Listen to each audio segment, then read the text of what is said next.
Gentlemen, and welcome to Council Chambers. On this, it wasn't a very nice day today, but right now it's a very nice day with the sun coming out. Definitely makes a huge difference in the weather once the sun's out. And today is actually also the first day since we had daylight savings time. And I always wondered, why we do it and we switch the clocks at 2 o'clock in the morning. Nobody benefits from that. If we did it right now at 5 p.m., we'd be half done our meeting right now. So just give that some thought, ladies and gentlemen. With that, adoption of the agenda, Deputy Mayor. Yes, thank you, Your Worship. The Town Council adopt the March 14th, 2022 regular council meeting agenda as amended. Add item 9.4, cancellation of the March 28th, 2022 regular council meeting. Okay, thank you, Deputy Mayor. Administration, I see you've added 9.4 for the cancellation of the meeting. Anything else to add to the agenda? No, Your Worship, not this time. Okay, thank you. Call the question. All those in favor? Okay, and that's carried. Moving on to number 3 of our agenda, which is public input session. This is the time that we allow residents to address council on anything that's not on the current agenda. Does anybody, administration, has anybody registered to speak and address council? We haven't been notified of anybody wishing to speak in the public input session this evening. Okay, thank you. Is there anybody in the gallery like to address council on anything that's not on the current agenda?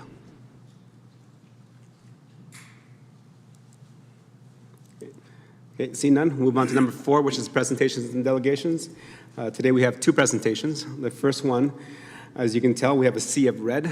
Well, not really a sea, but the 3 of them together make a sea. Excellent. Welcome, gentlemen. Please come. Always glad to have the red shirts in our council chambers. And I don't know if you've seen the flag, if you can turn around, Mr. Bernie. We have the flag flying.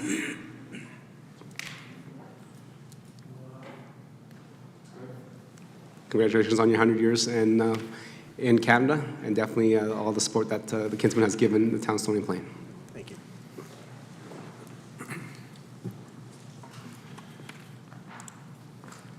Mayor Choi, council, administration, community members, thank you for having the Kinsman here today.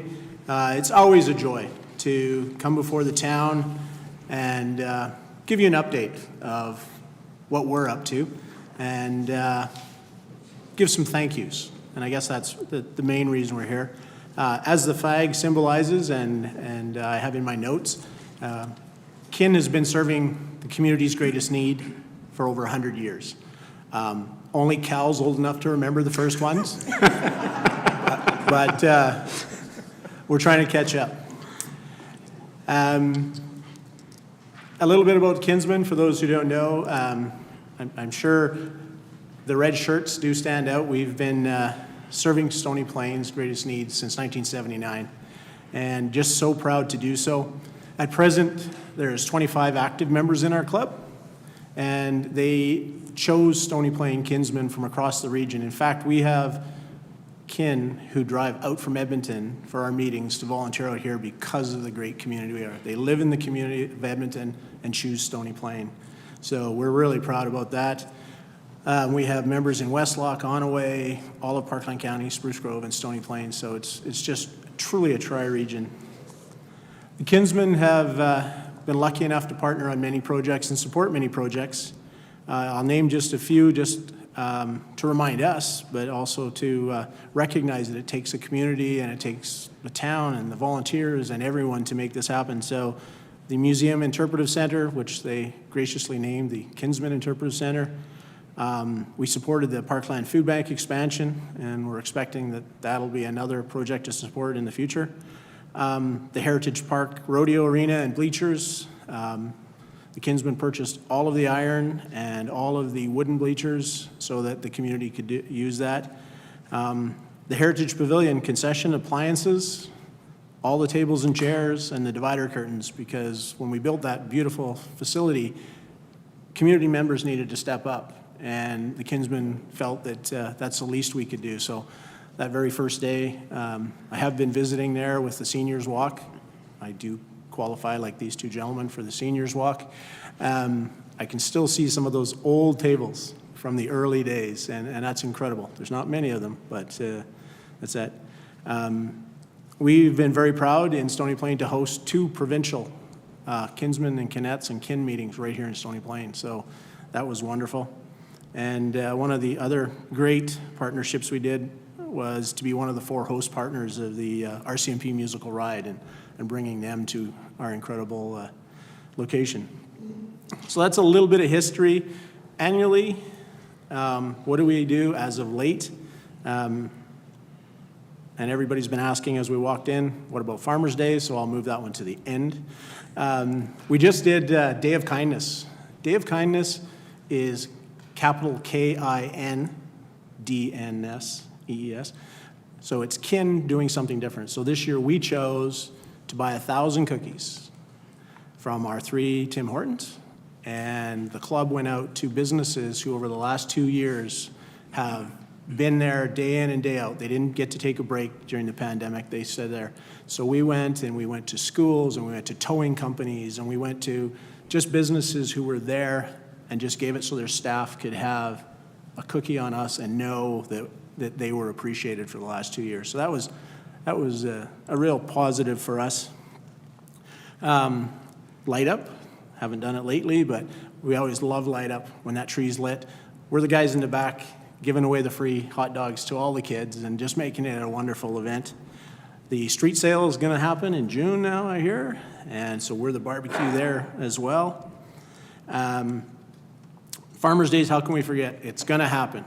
The red shirts are going to be there. The community is going to be there. June 3, 4, 5, unless I've got the dates wrong.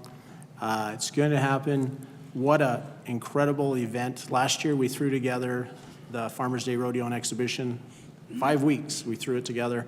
Your team was incredible, the kinsmen, the community. We're going to be back to the old version, I guess we'd say, but we don't even know what that means. It's just going to happen. What we're really excited about is we have partnered with a professional trade show person who does trade shows, and we asked them to help us, and they are going to give up all of their revenues they usually get, and they are going to do the Farmers' Day Market. That's the new name. And I understand they already have 60 vendors willing to sign right now, which is our largest turnout ever, and their goal is to shoot for 100. So it's now going to be a draw instead of just an additional. So again, the community just came and said, how can we help you? So that's incredible. Farmers' Days is our largest fundraiser. We do very well on some days. We do have pictures where it snowed on the Friday night, and we had 2 diehards watching the rodeo. I don't understand the rodeo rules, but if the first animal bucks, we pay the whole thing. So it wasn't snowing at that time, but at the end it was snowing, and there was 2 fans watching the rodeo happen. And the picture is me in my cowboy hat. I don't wear a cowboy hat, but I had an inch of snow on it because I didn't want to get my head cold. And we were picking up the garbage. That was the worst year, but we still had it. But that's where we raise our money, and what we raise goes right back into our community. And that's why we're so proud to be part of Stony Plain. I'm not going to name all the groups, but groups we support are our friends at the youth center across the street, and these are annual. We make a commitment to give funds to these groups every year. The 4-H, Victim Services, Tender Hearts, the New Year's Eve fireworks. We've been proud to support that substantially for many, many years. I won't get into any more, but we wanted to tell people too that Kin Canada does bursaries across the country and does, they like to do 40 or 50. We commit to 5 $1,000 bursaries every year to people going to post-secondary. We don't say kids anymore because we've given them to 45-year-olds going back to school. And we give $1,000 if they're going back to school. And last year, our total broke $80,000. We'd given out 80 $1,000 bursaries. So we're pretty proud of that too. So including the five $1,000 bursaries, every year we give about $40,000 to those groups in our community. There's about 35 to 40 groups, depending on if they're having an event. And it's incredible to see what they're doing to make our community better. So we take the money that the community gives us and we just divert it to the folks who need it. So the reason we wanted to come today was to tell you how did the Christmas hampers go? So the whole first page was many thanks to some promptings from my backbench here to just tell you about all we do. But the hampers just wrapped up. We just paid the last bill and we just received the last check, but not really. It never stops anymore. The Christmas hampers is too big to be a 1-month project. So for those who don't know, the Kinsmen started in Stony Plain in 1979, and the Christmas hamper started in 1979.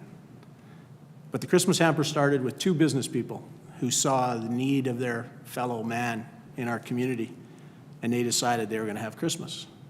And it grew and grew, and in 1988, the Kinsmen were gifted that project from those who had took it on, and we do so today. It is a incredible, touching, heartwarming. I don't know what else to say.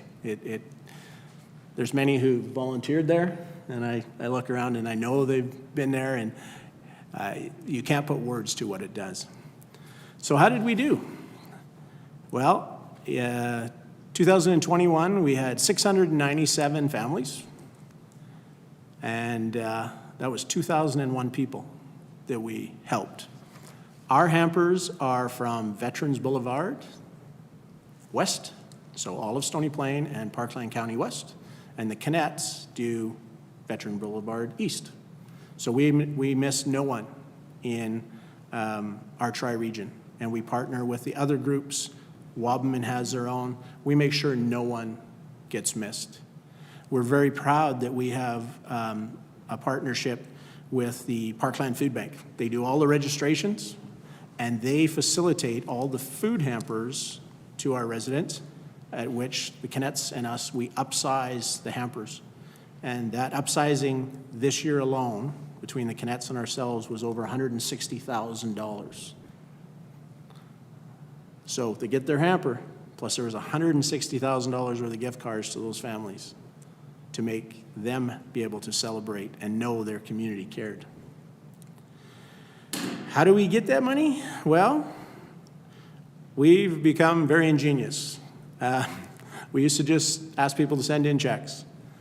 We now have online cash donations. We have 60 cash boxes throughout the community. We have collection bins at 60 different locations. All the schools collect for us. We have volunteers who spend weekends at Safeway and Red Apple. And for those of you who shop there, thank you for being polite to us when you've given every weekend, because we're just smiling. And if you got $1, we had groups that went door to door, youth and church groups. Everybody is involved.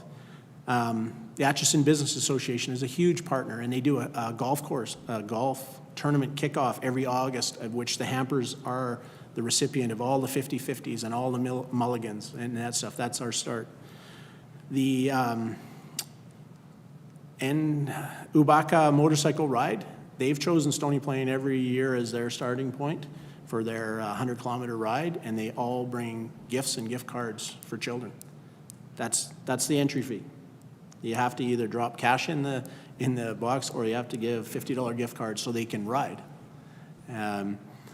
Then we do the Chamber does a drive-through drop-off. The Atchison Business Association does a toy drop-off.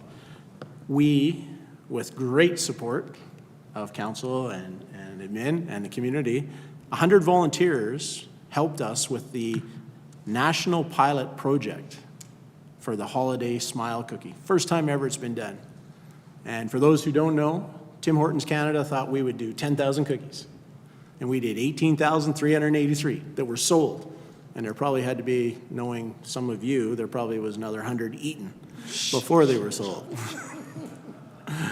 But that was incredible, and we just hope, if this works, every community with a Tim Hortons is going to be able to give to a not-for-profit. It may not be a Christmas hamper, but if we did a good job across Canada, millions could end up in the communities where there's a Tim Hortons. So that's incredible. Toys for tickets. That, I can't believe that, people say, I didn't get a ticket, but I gave a gift. So, hats off to Stony Plain Enforcement. That's such a novel idea, and it just takes it to a new level. So I mentioned the Parkland Food Bank, but we also are, as we're on Treaty 6 territory, our friends at Parkland First Nations fall out into our area for hampers. And in the early years, we used to make the members of the band come to Stony to pick up their hamper. And through a partnership with the RCMP at Parkland Health, Parkland School, and Parkland Social Development, we figured out why not build them there.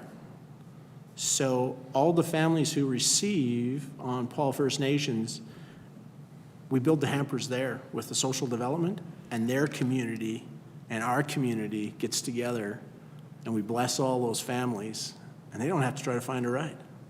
So it's just incredible just by learning. And it's so heartwarming to do that. The Pioneer Museum allows us to store our donations. The town of Stony Plain, we couldn't do it without you. Simple as that. That pavilion is full of toys. When we have 2,000 people, I would say probably 825 children receive gifts. So you and us, through the graciousness and the charity of our community, made Christmas for those children. So it's tough that they need it, but boy, isn't it incredible that all those children got a gift under the tree, wrapped by their parents, and they didn't have to know that they weren't going to get gifts, because those gifts don't come from us, they come from their parents. So the whole reason we're here today is to thank you. Total value of the gifts donated, the upsizing, we've got some incredible partners. I think we can say it. McDonald's gives a meal, like a burger, to every child under 17, all 800 of them. Tri-leisure passes, certificates for meat, all that stuff. The estimation of what the families received is $247,500 worth of products. And 100% of what this community gives goes to the family. Not $1 is paid for anything out of a donation. If there's a cost, the kinsmen cover it. And we can't do it. The main reason I said there's 25 of us is 25 people could never do that. So it took the community to do so. 2,005 hours were tracked, so we're probably light, but 2,005 service hours were put in by our community members, our business people, our council, our administration, the kinsmen and their families to make this happen. And all I can say is thank you, because without a facility, it can't be done. And I don't know, there was a lot of discussion when we had to, Councillor, you remember all that discussion, can we afford a pavilion? Yeah, we can afford a pavilion. And now it's getting used again. And I can't think of a better way to finish each year is knowing that, I don't know, 2,000 of our residents got blessed because that building's there. That's all I've got, sir. Thank you much for your presentation. And definitely I've been a supporter of the Kinsmen and all the community groups within our region because of what they do in supporting citizens of our region. And a lot of times is our residents just need that little bit of hand up for a little bit of time because they've come into some financial hardships or something happens in their personal lives, and that's all they need. And I'm glad that there's community groups like the Kinsmen that are there to provide that hand up for these. So thank you. Thank you. Members of council, any questions for clarity and understanding, or just comment? Deputy Mayor, go ahead. Deputy Mayor, please. Yes, thank you, Your Worship, and thank you to the Kinsmen for coming today. I don't know where to start, Mr. Burney, or to the Kinsmen. Thank you is not a word that even comes to my mind. The love of heart comes to my mind, and that's what you guys, as the Kinsmen and Kinette, give back to our community. You and I have had some conversations over the last while about what it is that you do, and I'm very glad to hear you tell your story, because it's important that you tell our story to the community so they understand where it comes from and how it comes from. And it's not just about our community, it's also about the neighboring communities that you've brought into this organization that bring to our community and everybody that's in our community. So I think it's a very important thing what you guys do. And how you give back to the community is something that nobody can thank you for. Again, it comes the love of your heart. It's not just something that you do out of kindness. It's because you're passionate about what you do. And I see that every time that you and I have a conversation. And I think about the motorcycle guys that give in the community. This past season was phenomenal. It was pouring rain outside. We showed up and they just kept coming. And in fact, they were quite disappointed when they had to call off the ride. However, their pockets were endless. They continued to give to that. And every organization and every individual in this community gives back to the Kinsmen as much as they can. So thank you from the love of a heart to another one. You guys do a phenomenal job. The red shirts stand out in our community and they mean a great deal to us. Thank you. Thanks, Deputy Mayor. Councillor Hansford. Thank you, Mr. Mayor. Through you to Mr. Burney. Ed, it's so nice to see you from this angle again. Being on council many years, you have lots of favorite moments in council. There's probably none that stand out more than when the Kinsmen come to town and tell us about your wonderful work in the community. As a resident, taxpayer, a mom, a grandma, a great-grandma in this community, and knowing people who have had to come to the Kinsmen to help them through a Christmas or two. It is with utmost respect that I say I am a fan. I will probably always be a fan and champion your cause.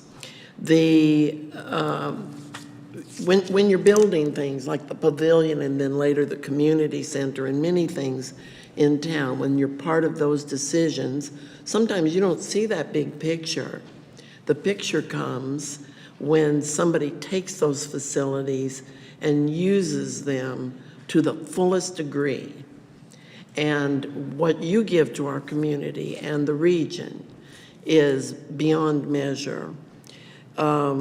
I'm very glad we built these facilities, and maybe we would have built them just for the Kinsmen if we'd only known what great work you would do.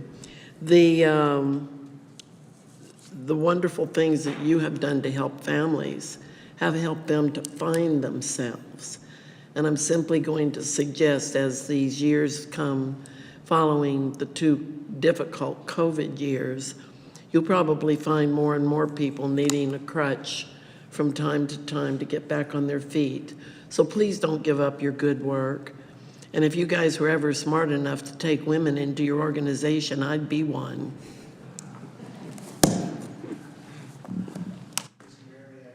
Go ahead. Councillor, through the Councillor Hansford, thank you for the kind words, Deputy Mayor. We as Kinsmen, we know it's the women who do the majority of the work at our events, our spouses, our friends. So you're already one of us. You just don't get the shirt. And but you're right, Councillor. And you know, it was through the generosity of our community during the pandemic. We didn't stop our donations. We still donated $40,000 a year to all of those groups because that's when they needed it. And If you can believe this, the donations did not go down. In fact, 2020, in the heart of the pandemic, was our largest donations. We'd never seen the money. They were giving into February, March, April and saying, this is for next year, because I had a good year. Like, this community was incredible. Well, that's great to hear. And, you know, you can always direct Councillor Hansford to the Kinettes if she wants to join, to be official. They don't have shirts either. They don't have red shirts. All right, any other comments? Councillor Anderson, go ahead. Awesome, thank you, Mr. Mayor. Ed, as you know, this is very dear to my heart as well. We talk a lot about community as an entity in some ways, right? We have the community, the buildings, you know, the people. But we also know that community is so much bigger than that. And community is a feeling, like it's an essence. And we listen to all of the things that, you know, the Kinsman has been involved in and the work that they've done. And the thing that really stands out for me is the value that's placed on people. It's not the money, it's not, you know, the name on the building, it's nothing to do with that the focus starts with the people in the community. And in doing that, we build such an amazing community. So we talk about, you know, the people that want to be here because of what Stony Plain is. It's not the building, you know, it's that essence of community that exists. And yourself, your organization, you guys have such a tremendous part in that. And, you know, on behalf of the community, we're very grateful. So thank you for that. Thank you. Thanks, Councillor Anderson. Any other remarks, comments before? Okay. So again, on behalf of council, our staff and the residents of the whole tri-area, thank you much for the work that you guys and ladies do for communities. I personally appreciate everything that you have done. And this is why us as a council try to get out of the way of service groups like yourselves. You guys know how to do it, what to do, and to get the best bang for your dollars. I figured and I calculated, because when we were having our conversations, the number of hours that have been volunteered, the donations that have come in, if the town was to take over that and to provide that service ourselves, we'll have to increase taxes by like 500% just to generate enough revenue to cover those expenses that are currently being offered by all our service groups when they're in community. And I think that goes back to what Councillor Anderson has said, that there's a sense of community, a feel in Town Stony Plain when you walk in here. And that is because we have community members, groups that care and love our community and want to continue to support it. So thank you much for that. Thank you. Thank you. And before you go, would you mind just having a picture with us so that we can use that to advertise the good deeds of the Kinsman?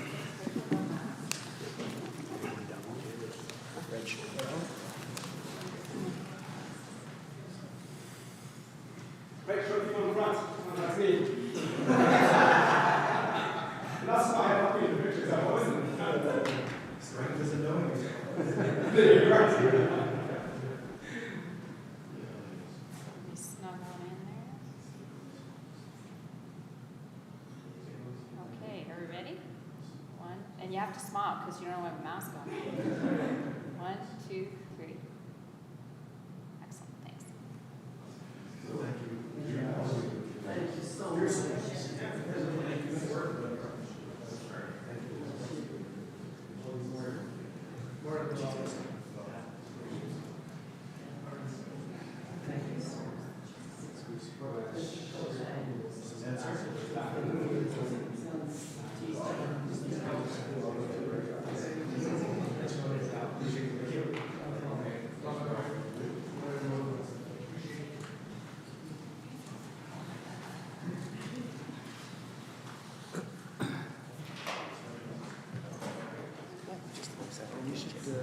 That's okay.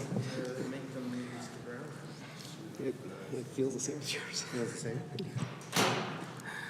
All right, Council, it's always good to see a presentation that supports our community. It's always amazing how much goes in to actually putting down together a Christmas hamper, but just to see that we helped over 2,000 people within our community. So Great to hear. Moving on presentations is number 4.2, which is the Meridian Housing Foundation, and they'll be presenting about the Spruce Grove Lodge.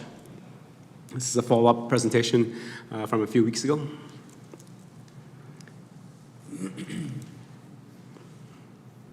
Welcome, Lorianne. Welcome, Randy.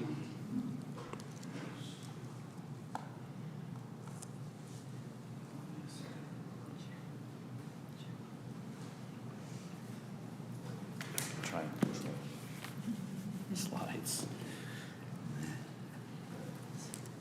And you can move that clipboard out of your way there, Randy. I'm sorry? You can move that clipboard out of your way.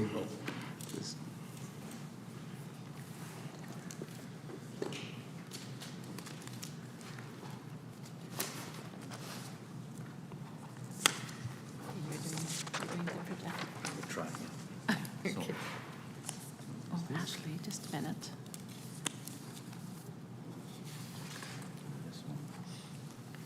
You'll probably be doing like this after. Okay, so let's just go back. All right. There. Now we Okay. get it, okay. Right. It all works well when technology is going good, right? Yeah. Gotta make sure it's right. Yeah. Good? Okay. Good evening, Your Worship, council members, administration, and community members. I am Lorianne Santarno, Executive Director at Meridian Housing Foundation, and joining me is Member at Large and Board Chair of the Meridian Housing Foundation, Randy DeBoer. With the recent 2022 budget announcement from the province and the start of a new calendar year starting on April 1st, there is capital dollars available for capital projects. The province is taking action to provide more housing options that meets the needs of low-income Albertans.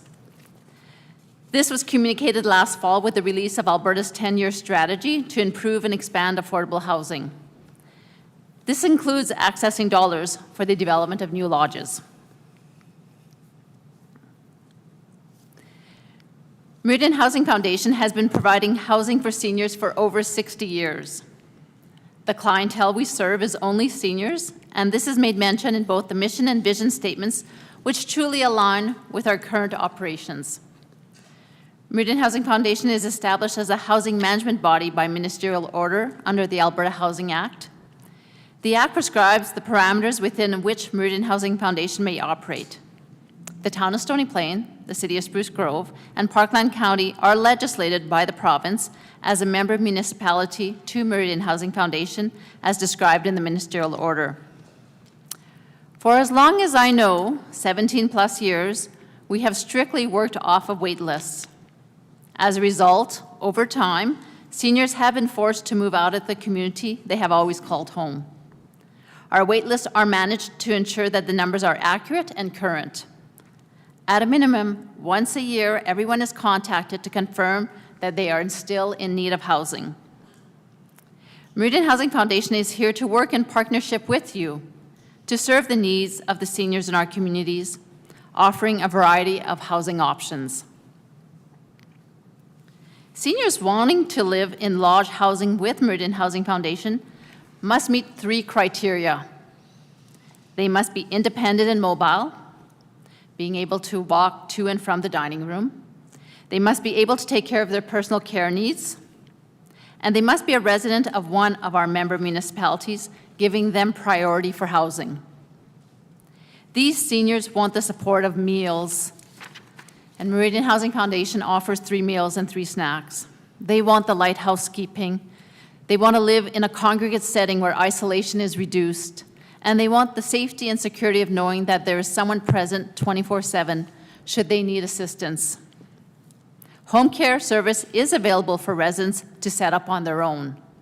Meridian Housing Foundation is in the housing industry. We are not health care. Our senior population are looking for these services in their golden years, but most importantly, at a cost that works within their means. Many seniors cannot afford the prices set forth by the private industry. When we look at medium income, the seniors living at Meridian Housing Foundation are much lower in comparison to those of the province and Edmonton region, which provides confirmation that we are serving the right seniors. All lodge units are eligible for subsidy, making it affordable for the low-income senior to come live with us. We are filling a gap and meeting the needs of the low-income seniors in the Parkland region. We are also required to ensure that residents are left with a disposable income of $322 at the end of each month. Rent increases must be in accordance with guidelines provided to housing management bodies. Our 3 communities make up a population of over 90,000 people, and we currently have only 1 subsidized lodge. As a result, we continually operate at full occupancy, working off wait lists. Meridian Housing Foundation is the only public, nonprofit lodge provider in the communities of Spruce Grove, Stony Plain, and Parkland County, offering seniors subsidized rates. This is done through the Lodge Assistance Program, a provincial program made available through housing management bodies like Meridian Housing Foundation. The program is geared towards the low-income seniors, and that is what attracts seniors to choose lodge living with us. The Spruce Grove Lodge will offer subsidized lodge rates and services at a price seniors can afford, along with the option for 1- and 2-bedroom units. Larger room sizes are in demand, allowing couples to remain to live together. Our actions today are meeting community needs that will always remain. Everyone will need some type of housing as they age. Investing in a new lodge has many benefits.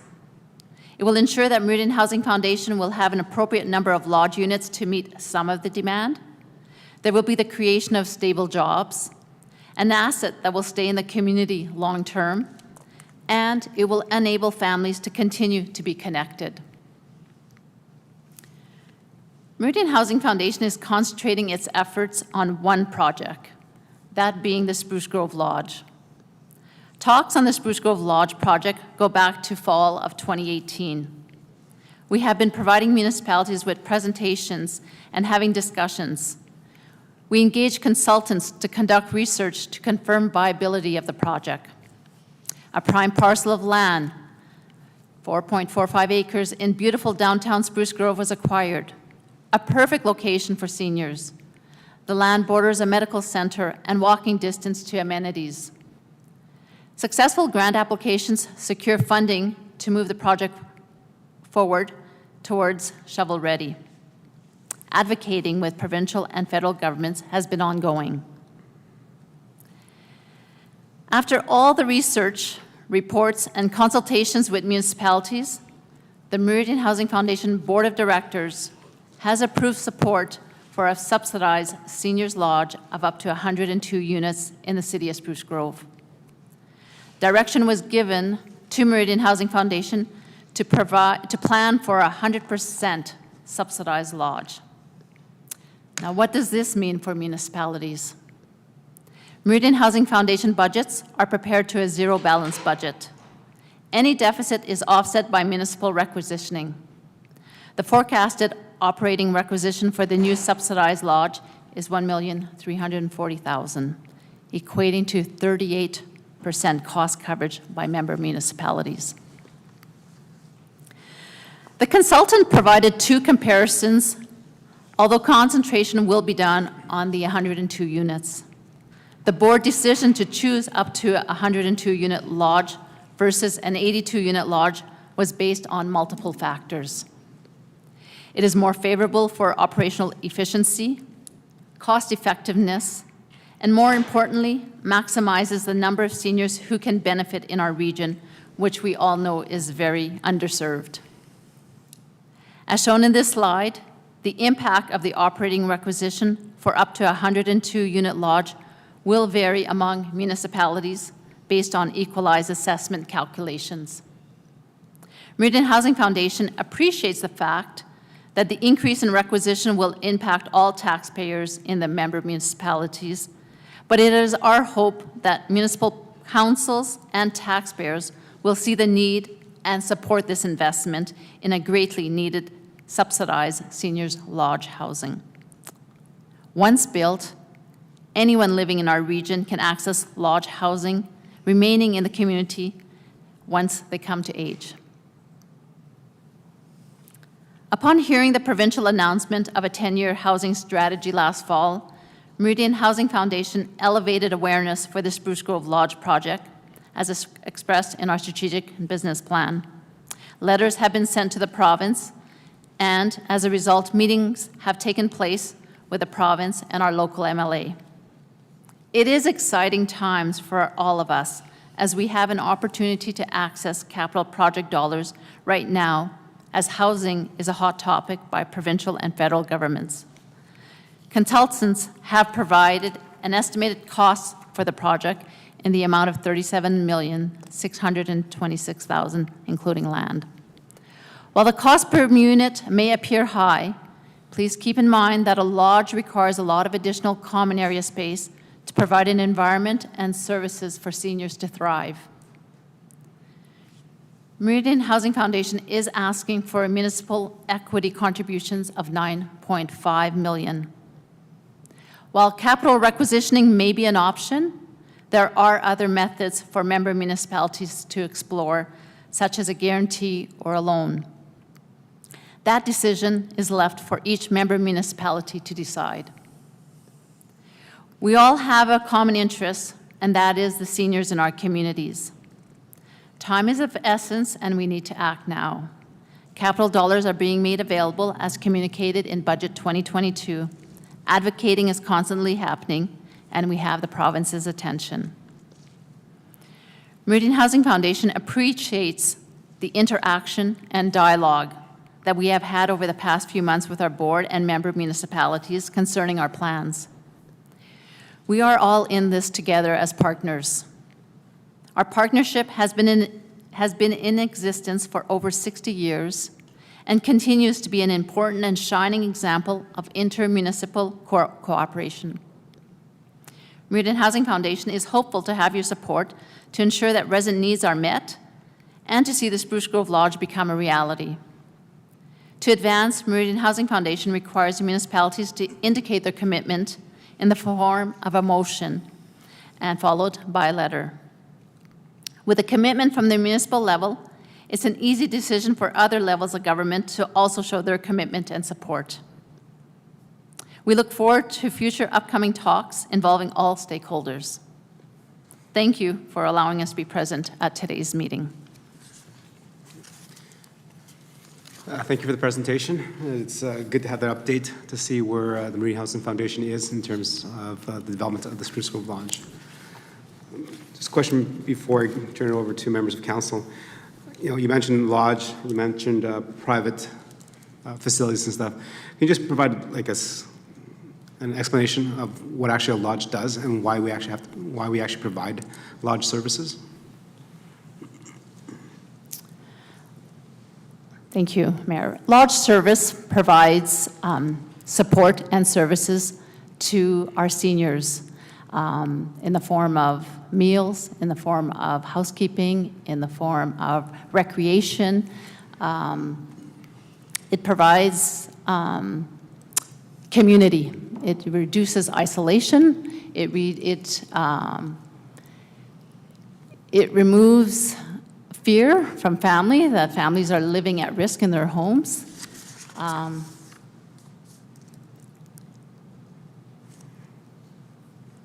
It's there 24/7, 365 days of the year. It's staffed.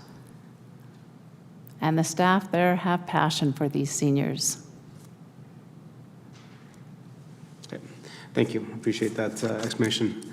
I think a lot of people don't understand the difference between what's offered, as we only have one lodge in the whole tri-region for the last 30, 40 years. And I believe on your one slide, you have mentioned that through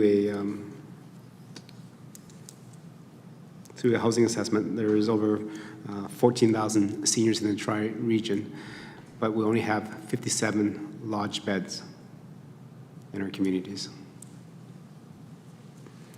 Okay. Members of council, any questions for clarity and understanding? Okay. Councillor Hanson, go ahead. Thank you, Your Worship. Through you to Ms. Saint-Arnaud and Mr. DeBoer. The need for seniors housing, some people discount because they feel that a lot of seniors are remaining in their homes and don't really need to go into a facility, or an older word applied to that would be an institution. Could you help us to understand a little bit about what that transition is when a couple or a senior finding themselves alone because of the death of a spouse actually makes that change or comes to the awareness of needing to not be on their own anymore? What is that like for families, and what is it like for the seniors, and how does Meridian Housing Foundation help those seniors over these hurdles and the obstacles that they may see?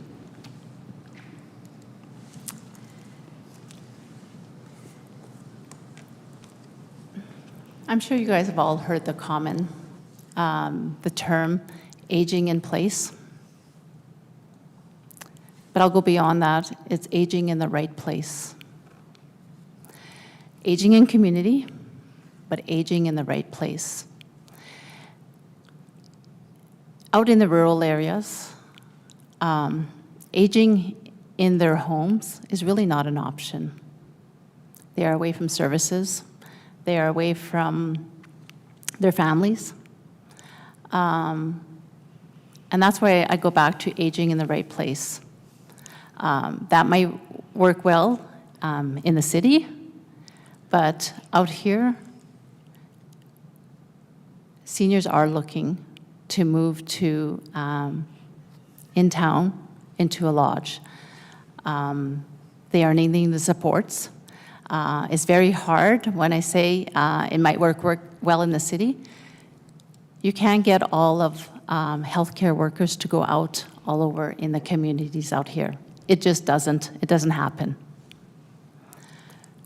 I did mention that the lodge is not healthcare, but we do, it is housing, and seniors have the availability to access home care right in the lodge. We see people that are living in their homes, not properly eating, not taking their medication properly. They would come into our lodge very frail.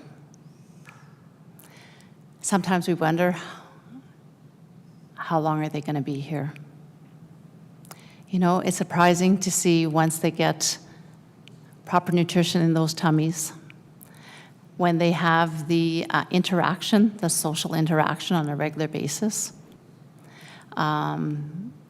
involving them in activities. It is very heartwarming to see them do a total turnaround and strengthen. And that's why, you know, I believe we need these in the community. We put resident families' mind at ease, because often the children are not living very close to their mom or dad. It takes that level of worriness out of them, knowing that they are in a safe place. So, that help? Thank you. Thank you. Any other questions for clarity and understanding on the presentation? See none. Just maybe, can you provide just kind of a comparison of the difference between Folkestone Manor that was just currently built in the town Stony Plain that just started occupancy a couple months ago, and now it's at full occupancy, versus a need for a lodge within the city of Spruce Grove?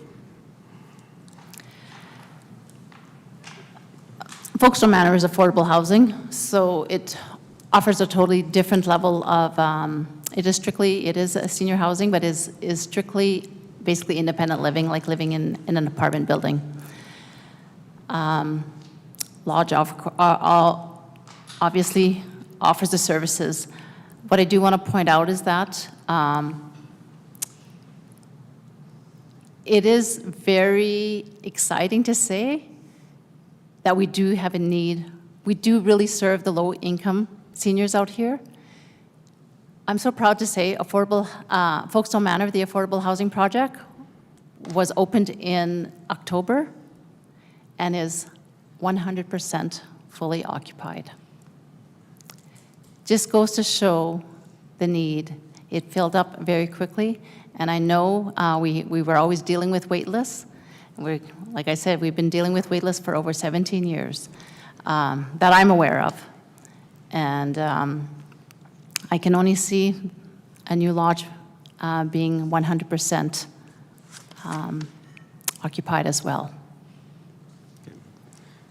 Okay, thank you for that explanation and clarity. Again, thank you for coming and presenting to council tonight. As you know, through our agenda, we will be dealing with this under business items 9.1. So you're free to stay and listen, or if you have to go and make another presentation, please feel free to do that, and our staff will update you on the status of the motion that was made by council. Thank you. I have to say, I'm just going to, off the record, I really appreciate the Kingsmen as well. They have done quite a bit for our seniors in our community. They are a great group, those red shirts. We were also able to benefit from them over the years, and yeah, it was quite heartwarming to hear Mr. Bernie's presentation tonight.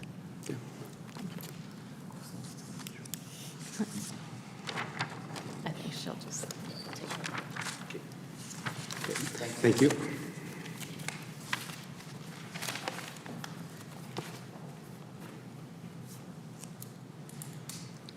Members of Council, that ends our presentations and delegations. Moving on to statutory public hearings. We do not have any. Moving to adoption of council minutes, 6.1 and 6.2. Councillor Anderson, please. Thank you, Mr. Mayor. I move that Town Council approve the regular council meeting minutes of February 28, 2022, and the governance and priority meeting minutes of March 7th, 2022 as presented. Okay, thank you, Councillor. Members of Council, if you had a chance to read it and look through it, any errors or omissions? Didn't see any either, so I'll call the question. All those in favor? That's carried. Okay, moving on to number 7, which is council boards and commissions and committee minutes.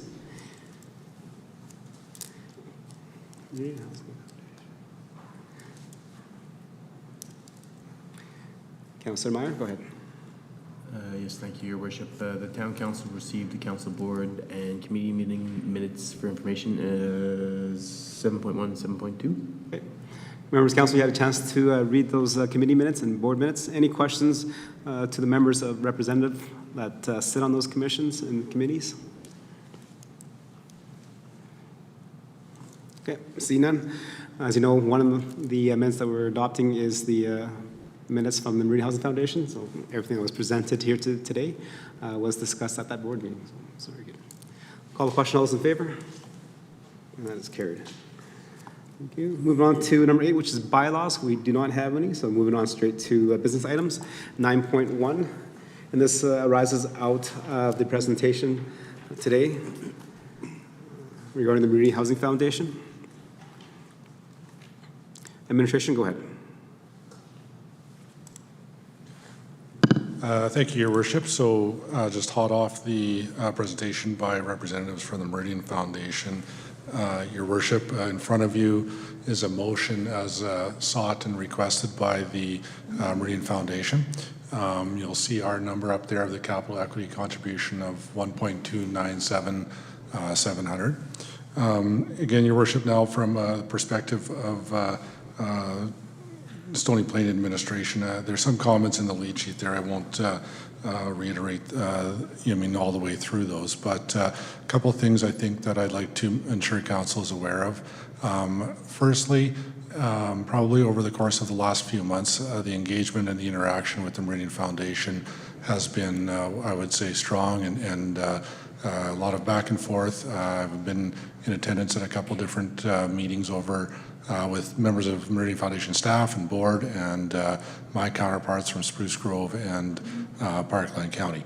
I say that, Your Worship, just to ensure that council's aware that, we have been involved over the last, quite some time, but very specifically over the last few months. And I feel that it's important for council to know and hear from me that that partnership has, amplified and become stronger over the course of, like I'll say, 3 to 4 months. Your Worship, the other thing I think it's important to note to council, and council I know is generally aware, but we have spent a fair amount of time in these chambers and in different conversations over probably the past 18 months talking about housing and housing policies, whether they're market or non-market, in this case, assisted living, lodge, seniors housing, or what have you. Housing has become a pretty broad conversation for the town of Stony Plain. So part and parcel with the recommendation in front of you, I think it is also an acknowledgement of the housing file itself becoming more of a clear and present conversation, both in the community, but certainly in the chambers. Third thing, Your Worship, I think I'll point out specifically, and it says doesn't say as much in the motion in front of you this evening, but is included in the lead sheet. In that, although administration is recommending the motion as presented, and again noted with the contingency on provincial funding, at this point there is no dedicated funding source. Typically, as council is well aware, when we come in with a recommendation, there's a funding source assigned to it and so on and so forth. At this point in time, Your Worship, we're unable to do that for the simple reason there's a few different things that are working around. There's a surplus conversation tonight. There has been some dialogue with the members of council about how that could look. But Your Worship, I think I'll say, suffice to say, the recommendation is up there because administration believes in the project as it's presented now. The funding itself would come in some form of a combination of sorts, or could. I think there's noted in there tax requisitions, reserve funding, other debt financing models. The changes, I think, was noted earlier in the presentation, is that previous to this evening, the Meridian Foundation was approaching and looking at this from a strict capital requisition perspective. I think that's part of the dialogue that took place with my counterparts and Meridian Foundation, just along the lines that there's other ways for municipalities to fund projects or projects like this. And the general preference amongst the municipalities anyway was to allow us to pick the funding mechanisms. And in order to do so, I just felt that there was more dialogue needed with this council. So, Your Worship, I think I'll stop there. I could certainly try to answer any questions. What I would say from the municipal administrative perspective, again, don't profess to be an expert on lodges and so on, how they operate or run. But Your Worship, I'll stop there and certainly try to answer any questions council may have. Thank you very much for the presentation. Members of council, any questions for clarity and understanding and comments to our administration? Would these come before motion or? Yes, so questions of clarity and understanding, comment to our administration.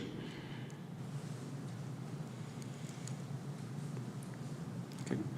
So just a question for administration. I think you did touch on it, but I just want to make sure that we are clear on what is recommended by our administration, is that we're committed, if council agrees to the recommendation and the motion that's put on the floor, to our share of developing the Spruce Grove Lodge. But in terms of how we fund that, that's still left up to council to decide at a later date. Is that correct? That's correct, Your Worship, and I believe my intent would be that over the course of time, should council see fit to approve the motion before you, we would begin to have dialogue with council as to what the preferred funding mechanism would be. And ultimately, that would be back in the chambers for a formal approval at some point in the reasonably near future, I would expect. Okay. And a secondary question to that is, because that funding will be left up to the individual councils to decide how we fund that. I know for a project to proceed, all three councils need to approve the motion. but do all three councils need to provide funding in the same method? Your worship, I believe the answer to that is no. I think there's an opportunity for each council to, each municipality to choose that method, and I would expect that they won't be the same from the dialogues I've had with my counterparts. Okay, thank you for that clarity. That gives myself some understanding, some clarity of how it could be funded in different ways. Councillor Hansard? Thank you, Your Worship. I just want to clarify two things.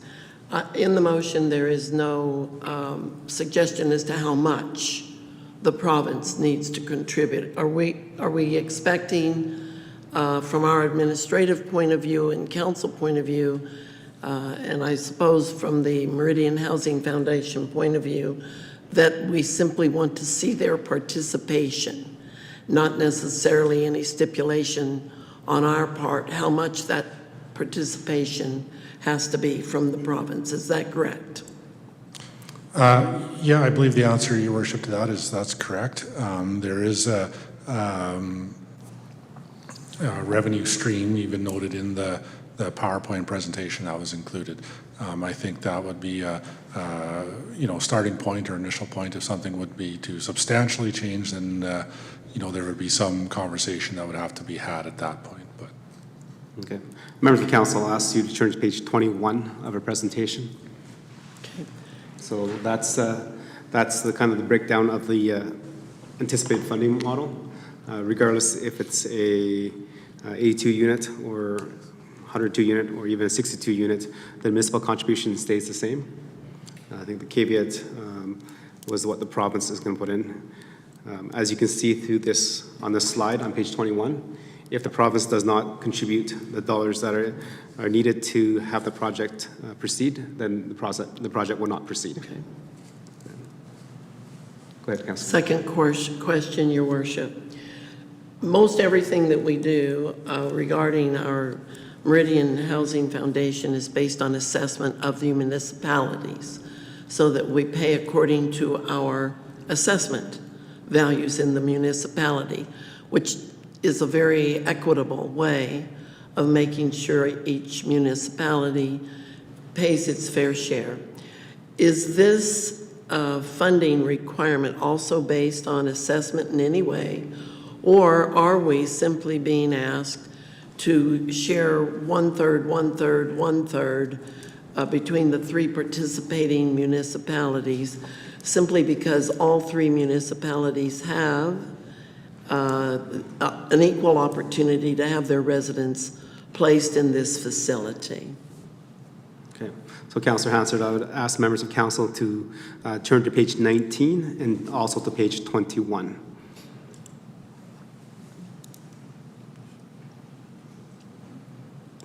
Page 19, as presented by the Meridian Housing Foundation, is the breakdown of the operating requisition if a lodge is built of 82 unit or 102. And as noted there, is done on equalized assessment calculation. Okay. On page 21 for the capital project, as noted on the presentation and mentioned by the executive director, again, it is also based on equalized assessment on page 21. Okay, Your Worship, for those who are watching by Zoom meeting this evening, are they able to see these numbers, or where would they go to find these numbers? Yes, Councilor Hansford. So when the presentation started, our staff came and pushed the button to have it flip over. So what we saw on the screen was also fed live to YouTube, so they saw the entire presentation as well. Okay, my question there was more about making sure that people watching were able to understand what we're being asked to vote for. Okay. Yeah, and thank you for those questions of clarity. Any other questions of clarity and understanding? Okay. See none. We'll move on with 9.1. Councillor Loynes, please. Town Council approved the capital contribution of $1.2977 for the development of Spruce Grove Lodge as presented, contingent on the provincial funding. Thank you very much. Members of council, open the floor for debate, questions, and comments on the motion on the floor. Thoughts? Councillor Anderson, go ahead. Thank you. Just a question. The clarity, I think, was provided in the previous discussion, but do we need a stipulation in here when we say contingent on provincial funding that we're saying the full amount of 21.6 million that was allotted in the table? Or is that just kind of an assumed understanding for this? So I guess the question is, do we need to amend the motion to include an amount? Or just saying, because if contingent on provincial funding, they come back with $9 million, you know, does the Meridian Housing Foundation come back and ask us for the additional capital to build this project? Okay. I'll answer that because I sit on the Meridian Housing Foundation, and the answer is no. I think we leave it as open as possible, because if we make a motion that stipulates a certain amount, if the government gives us $1 less or $1 more than that amount, it has to come back to council. We have to, again, leave this to the board of the Meridian Housing Foundation to discuss the possibilities and realities. If we get more funding than was expected or less funding than expected, that will have to be revisited by the Meridian Housing Foundation, and that might be adjusted to maybe a 50-unit lodge instead of an 82-unit, based on the funding model that is provided by the provincial government. Perfect. Thank you. Councillor Laurie? Thank you, Your Worship. 2 points I want to bring up. Actually, I'm going to follow on Council Anderson's comments. As we see on, I believe it's page 20 of our council package, and it shows the cost per unit between the 82 units and the 102 unit building. As we saw on the other slide, that our cost that's being requested from the town of Stony Plain is the same regardless. And the other contingent is the provincial funding amount.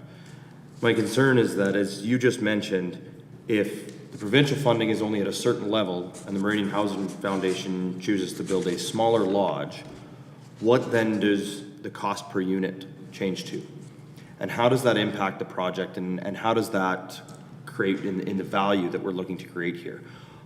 You know, we see a comparative project right next to the 102 units, the Pine Valley Lodge in Hinton, at $34 million for 100 units, same $340,000 per unit comparison. We understand that these units are higher in comparison because of the additional services that are required throughout the building itself, but those services are still required with less and less units. And to me, the dollars become less and less efficient. So I do have a bit of concern. I'm contemplating right now, and I'll wait to hear from the rest of council in regards to not necessarily putting in a stipulation in respect to the amount of money received from the province, but maybe to the units in the building, or maybe to the cost per unit, somewhere in around there. I'm challenged to give an approval that essentially is carte blanche, where if the province's funding comes in at maybe only 50% of what's expected, a building is still going to go ahead that may have a significant higher cost per unit than what's been presented here today. Secondary to that, though, I'll move on to the other point I had, and this is more a question for administration. Given the fact that administration has identified that the $1.3 million in capital ask does not necessarily have a funding source right now, we do, however, have long-term capital planning, and long-term capital planning that also shows our potential debt borrowing limits and so on and so forth. We know we also have a self-imposed debt limit borrowing policy in place. And so I'm looking for administration to provide a little bit more clarity, is if this does become a debenture borrow, or however it's funded, if it does impact our debt borrowing position, how does that look? How does this factor into our capital plan? Do we have any charts that show what this is going to do to our debt limits? I'll answer the first question, and then maybe Mr. can answer the second one. So in terms of going ahead with a build design that may be not efficient, definitely that is something that the Meridian Foundation Board has talked about, and we cannot guarantee what it is until we actually get the dollars and the provincial contributions committed. And from that point, will it be detailed design and business plan to make sure that is still beneficial, and it'll go ahead. If it's not, then the Meridian Foundation will pull it. So we can't put a number onto it because that changes with that. Because if they give us more money, then we can look at building more units, which changes the whole thing. So if you put it per unit, right? But the thing is that there is a business case. We do have board of directors at the Meridian Housing Foundation. And just like every project within the town of Stony Plain, there's certain stages where we need approval so that we can continue on. And at any point when it comes back, council can pull the trigger on our projects, and same can the Meridian Foundation. Your worship, through to Councillor Laurie too, and I'll ask the manager of finance to make some comments as well. The one thing I was going to put out prior to that, though, so I think part of the review and analysis, especially when asking about debt borrowing and debt limits and so on, certainly a prudent, conversation to have. I think the other thing, though, to make a note of is just the 1.2, as it's noted up there, 1.3 almost, could also flow through just as a tax increase as part of the Meridian Foundation requirements. Essentially it's going directly to and directly for investment into the Meridian Foundation. And again, if council will recall the past 12 or 18 months or so, the approach from the foundation to directly requisition the amounts was met with some resistance amongst the municipalities. So although formally that's not being what's asked for or how it's coming to us, informally it could still be applied. So I'll stop there. That's a bit of the background on potential tax side of it. And certainly just ask the manager of finance if she has anything further to add on debt limits or debt management.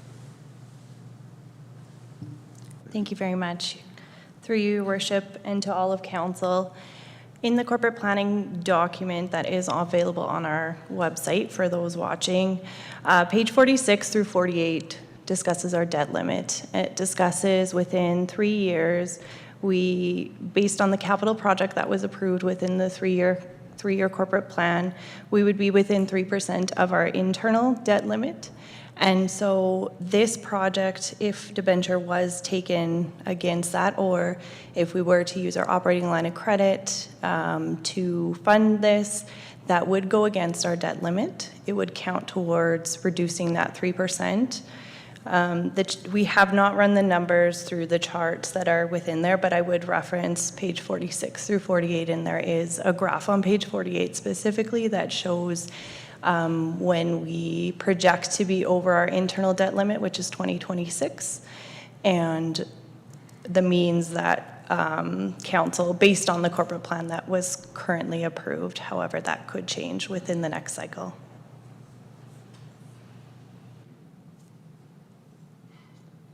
Go ahead, Councillor.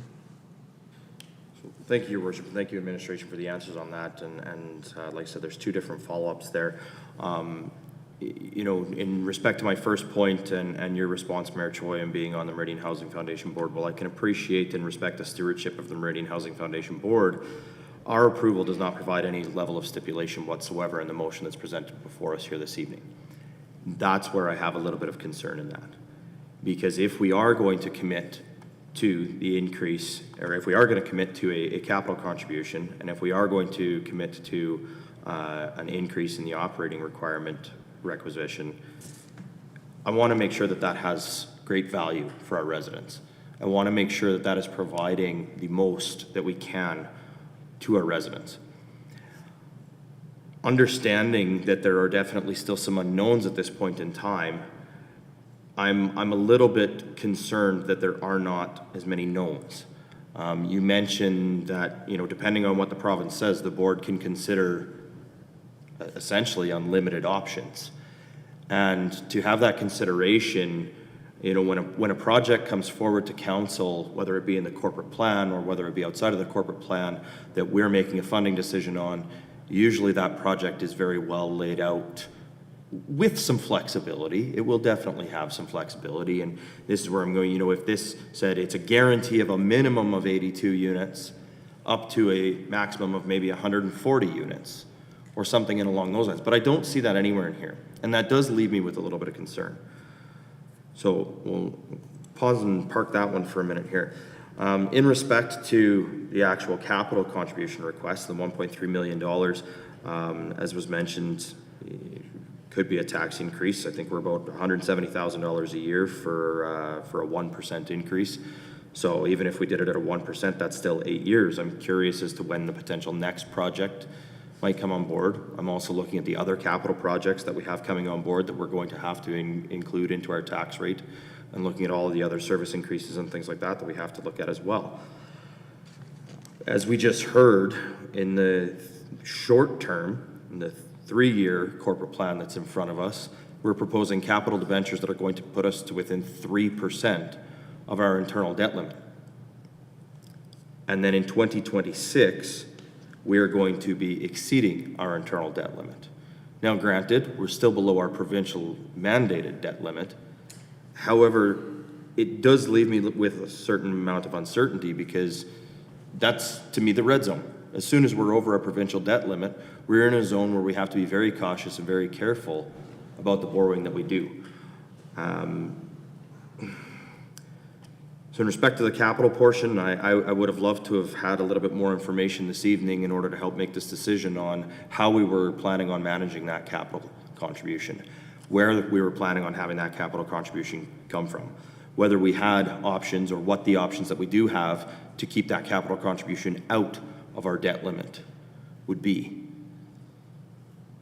So I'm left feeling that with the motion in front of us this evening, I'm not sure that I have enough information to be able to provide my support behind that motion, because I think there are too many variables that are left unanswered at this point in time. So I'll stop my comments there, Your Worship, and listen to the rest of my colleagues and see if I can come to a consensus on a decision at that point.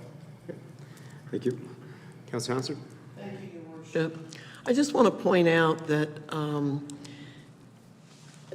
something that we all have to come to realization of if you get involved in and working with Meridian Foundation Board. I was board chair during a portion of the time that Forest Ridge Place was being built. One thing you learn is if you never had a unit to put people in, to build the building and provide the facilities that are going to take care of people should they live there, it takes a certain amount of money. And I believe, if I'm not mistaken, the per unit cost here is encompassing all those things that make up government requirements for a lodge, such as a really top-notch professional kitchen. That takes a lot of money. The cost does not come down for that kitchen between 100 units or 50 units. You still have to have that kitchen. You have to have hallways. They have to have a certain width. They have to have certain lighting. You have to provide public meeting space and gathering space and dining rooms and public washrooms and places where people's laundry gets done and craft rooms. So all of those things add up to make a cost per unit that I believe is arrived at by taking the total cost of the unit, of the building, and dividing it by the number of units. But those costs aren't really the units.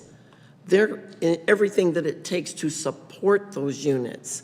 So I simply wanted to put that on the table for our consideration. Also, at this stage, it's not always known every single expenditure that's going to happen.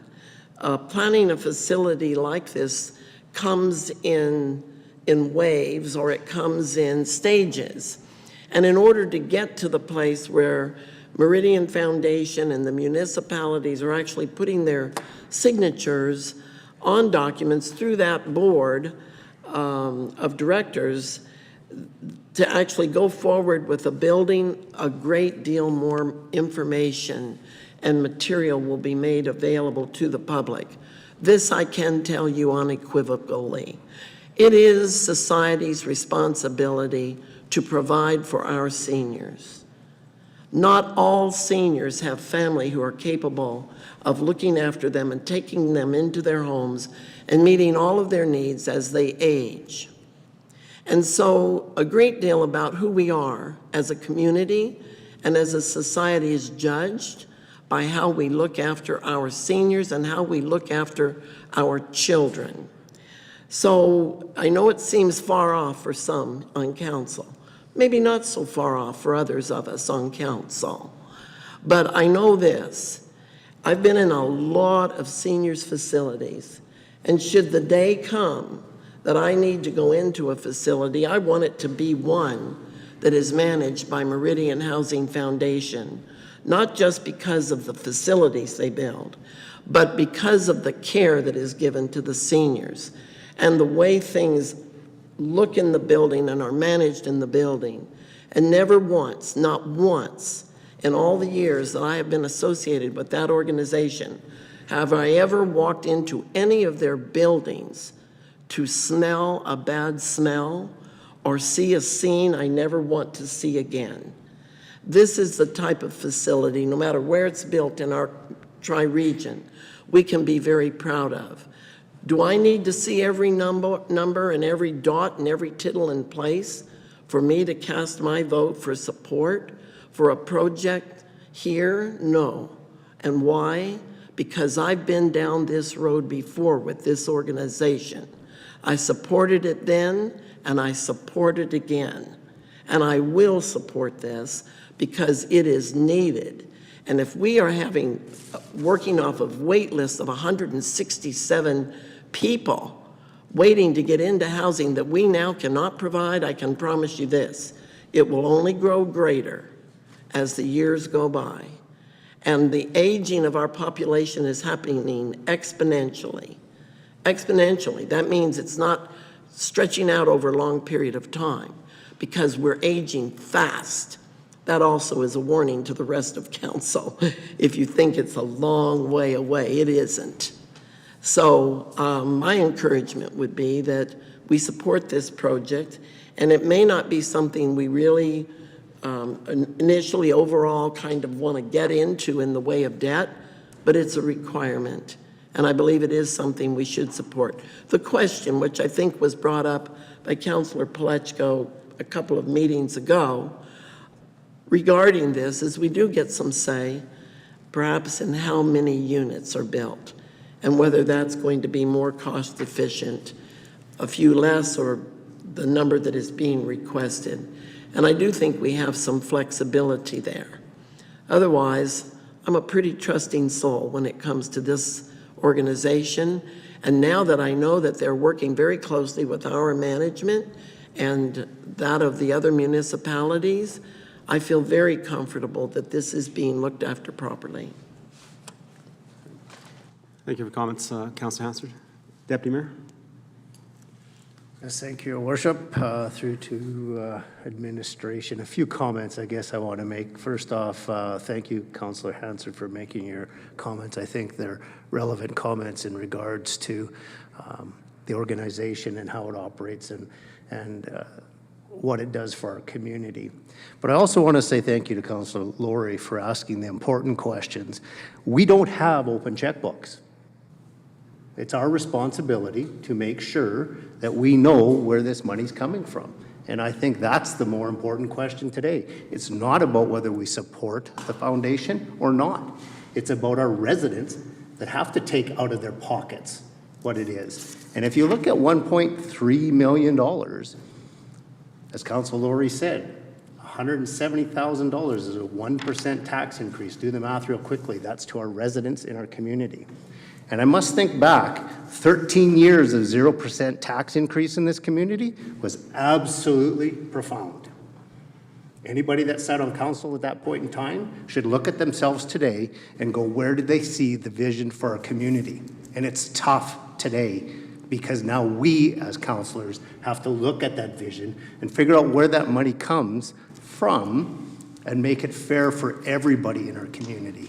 And that's the part that we're looking at today. So I somewhat 100% agree with Councillor Hansard that this is a great organization. They do great things when you go in there. It is well looked after. It's very clean. It's neat. It's tidy. It's the region we're talking about. But I also have to think about how we get this funded.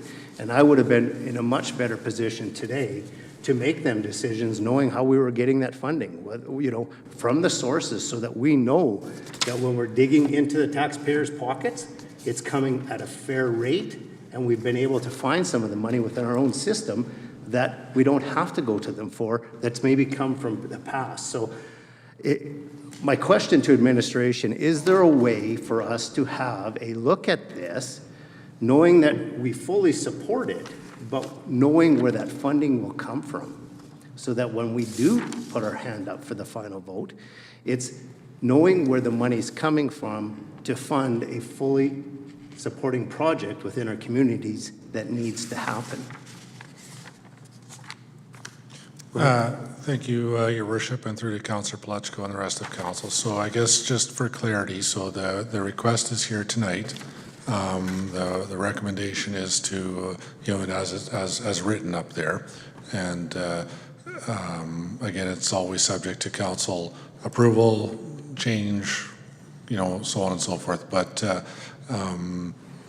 so that's what's in front of council tonight. As to a dialogue going forward for funding mechanisms, that's certainly going to have to be part of the conversation with council. Your Worship, and again, I guess I'll speak fairly clearly here. I could have just put something down there for you, frankly.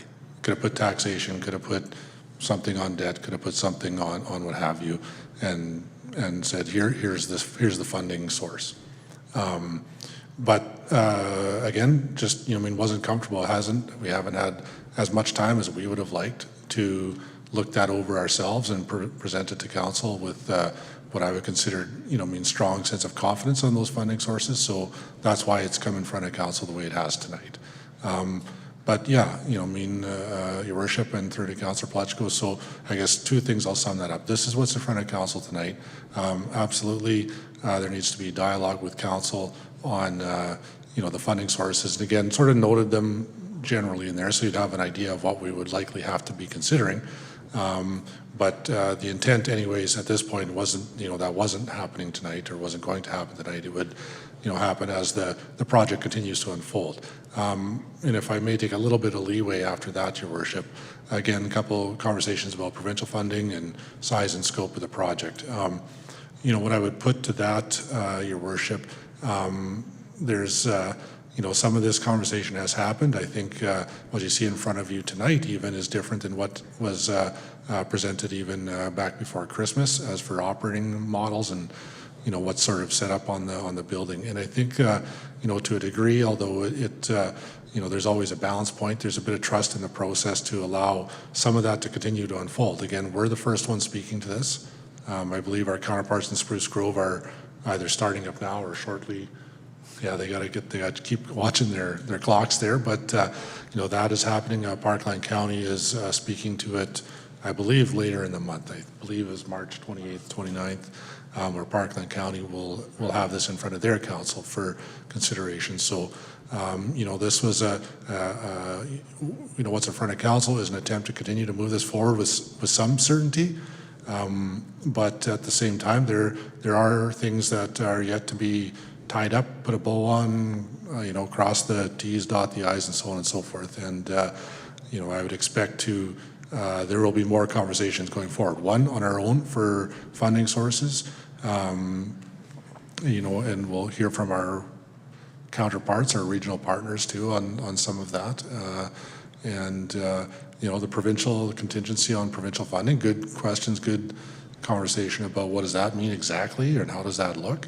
I would expect to hear more from our partners over at the foundation as that unfolds as well. So although I would see this as a step forward and a good step forward, I don't know that it's the final step or the final conversation. So I'll stop there, Your Worship. Hope I clarified specifically one of the questions and just provide some more comment there. Okay, thank you. Appreciate those comments. Any questions, Deputy Mayor? Any other questions for clarity and understanding? Councillor, I go to you again. I don't see no other hands up. Go ahead. Thank you, Your Worship. Just two quick ones. In respect to what's identified as the province contribution, and I don't know whether you can answer this being on the board or whether administration can answer it, or since we still have the presenters here, are we strictly working on just provincial dollars? Is there opportunity for federal dollars here as well? We know that seniors housing and housing in general is a large focus of the federal government as well. And then I'm also curious as to when do we anticipate being required to provide the funding? Obviously, we're putting a contingent on provincial funding, but at what point in time does the town of Stony Plain actually have to provide the funding? How much time does that give us to start working on our funding sources and where we can creatively come up with this? Okay. Thank you. I'll answer the first question, which is you asked a question about federal funding, and that is the CMHC contribution grant, which is through the housing strategy from the federal government, and that eventually will be waived. So that's their contribution. There could be additional dollars, but again, we can't apply for things until we have something on paper ready to go. And that's where we're at. In terms of timelines, definitely the timeline will be 2 to 3 years out.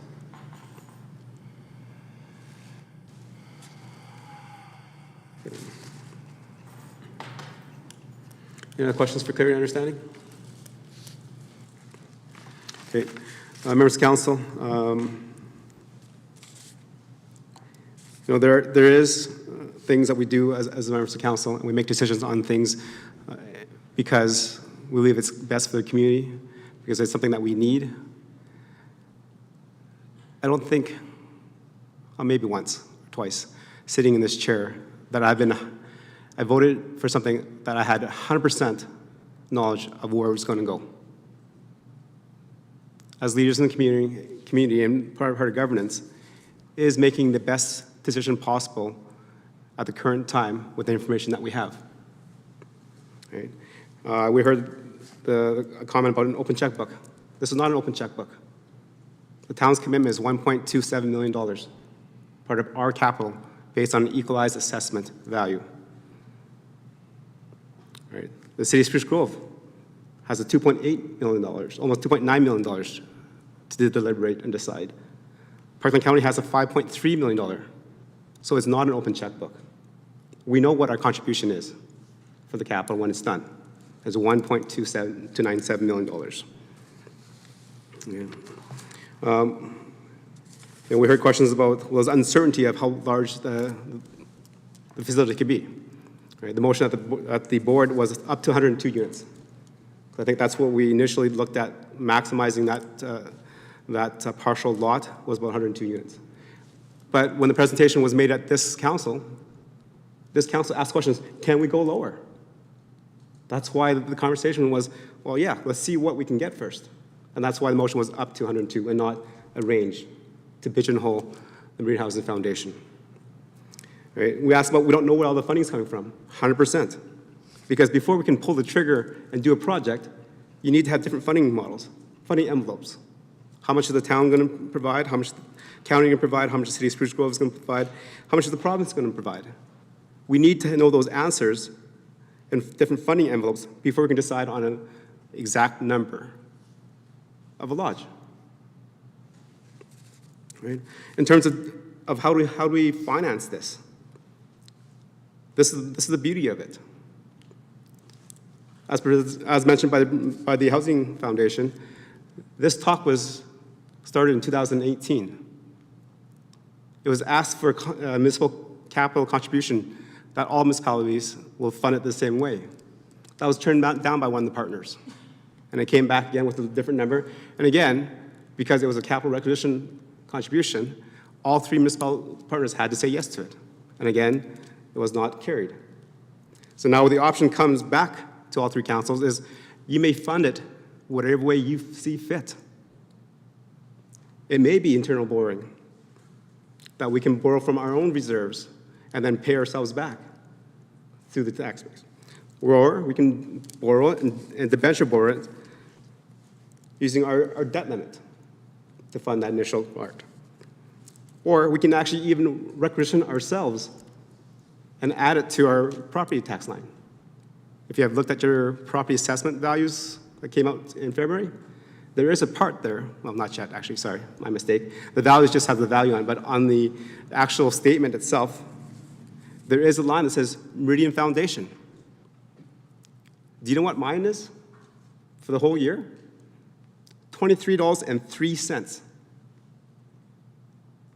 goes to support the Meridian Housing Foundation. So the term, many hands make light work, this is it, ladies and gentlemen. If we can leverage the 3 municipalities, the federal government and the provincial government, that's the many hands that'll make light work of this project and allow us to be able to provide a lodge for our seniors. Seniors that have built their community, that broke land, that help lay the infrastructure that we walk on, that we drive on, that we use, and we take advantage, and we take for granted every day. Okay. In the report, just through a housing analysis of the seniors in our area, there's over 14,000 seniors. And I know quite a few of them. And I know a lot of them are not rich. But yet we only have 57 beds. 57 beds out of 14,000 seniors are getting subsidized. I think Councillor Hansford said it correctly. We're here, we need to support them. This is our role and our duty as councils to support the generations before us that built their communities. There's some questions about what is the next project. We're going to build this one, and we're going to build, when's the next one? The answer is, I don't know. Even though I sit on the Meridian Housing Foundation, the next project is not yet done. We need to sit down, do a strat plan. We need to get this out of the way so that we can actually have some vision going forward to address some of the needs that are here right now, and then do a strategic plan to see where we want to be, of how much we want to be in this housing business, if we should be an affordable housing business, or if we should just be out of the housing business, period. So when's the next project coming? I don't know. As a council, we always have to make decisions that we don't know a lot of things, but we do know enough to say this is a good project, this will benefit all 3 communities, and I'll be voting in favor of the motion. Councilor Loynes, anything to say, to add? Thank you. With the motion on the floor, I'll call the question. All those in favor? Thank you, and that's carried. Moving on to 9.2. Actually, it's one thing. Let's take a 10-minute recess, and we'll come back. Thank you.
Okay.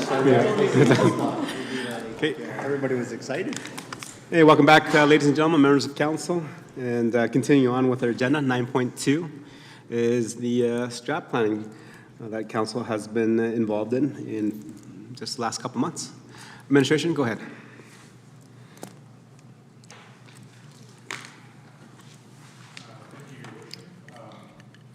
I will be leading off the first couple slides of the strategic plan presentation for you this evening, and then I will be turning it over to our General Manager of Strategic Services to follow up on the majority of the plan.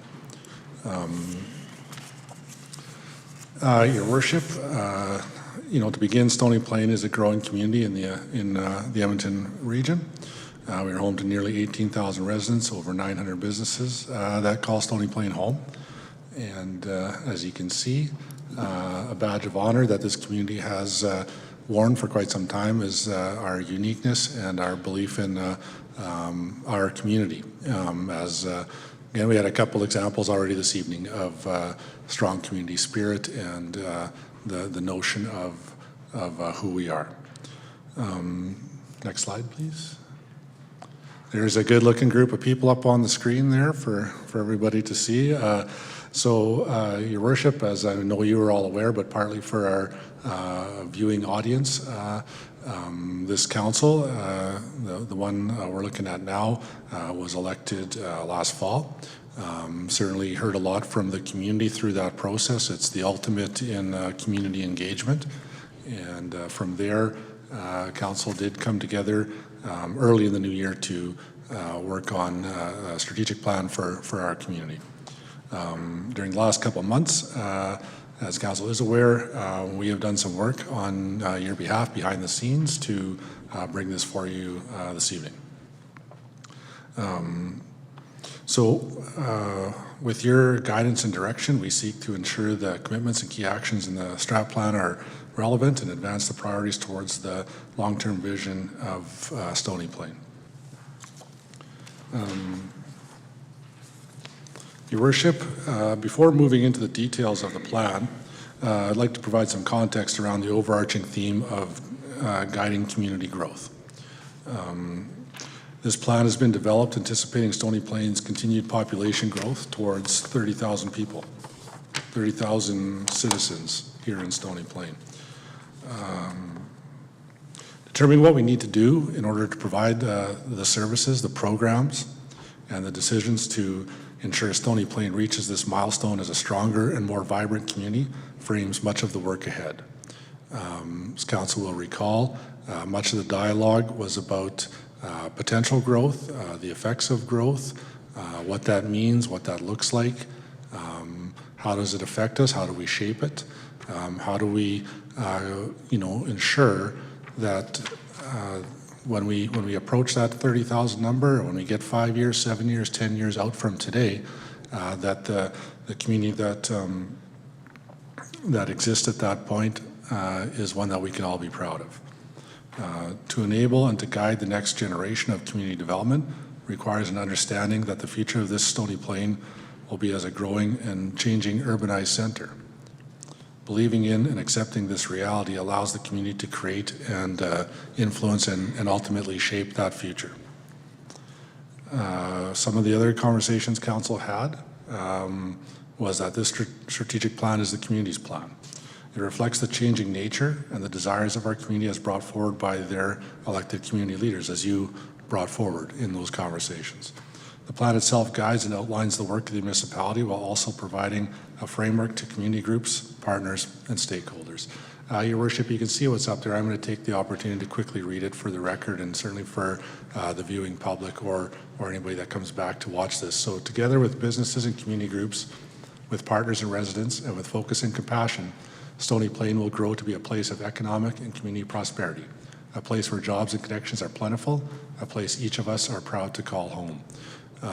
As you know, within the document, Your Worship and the rest of council, there are a couple lines and statements that are also a bit of a call to action to the community. Again, we use this internally to guide the corporate plan, to align priorities and allocate resources and so forth. But many members of the community, stakeholder groups, partner groups, people like we had sitting in the chambers this evening, also look at this document, look at this plan, and it's our hope that they find a place in it. And if we can help them do that, we try to do that too. Your Worship, before I turn it over to our General Manager, I guess the final comment I will make that we tried to capture. I think there was a comment from one of you this evening that those community groups, those stakeholder groups, oftentimes we try to stay out of their way or get out of their way. We have we're fortunate that we have so many different people in this community that have such a strong interest in their community and where it's going. And Your Worship, we certainly try to get this plan out to them so that they see it. And part of the engagement and communication of it is that we do try to hit up some of the community groups and have those conversations with them. So, Your Worship, I'm going to turn it over to our General Manager. I believe she will be walking you through some of the specifics in the plan, and I will do so now. Thank you. Go ahead. Thank you, Town Manager, and Your Worship and the rest of Council this evening.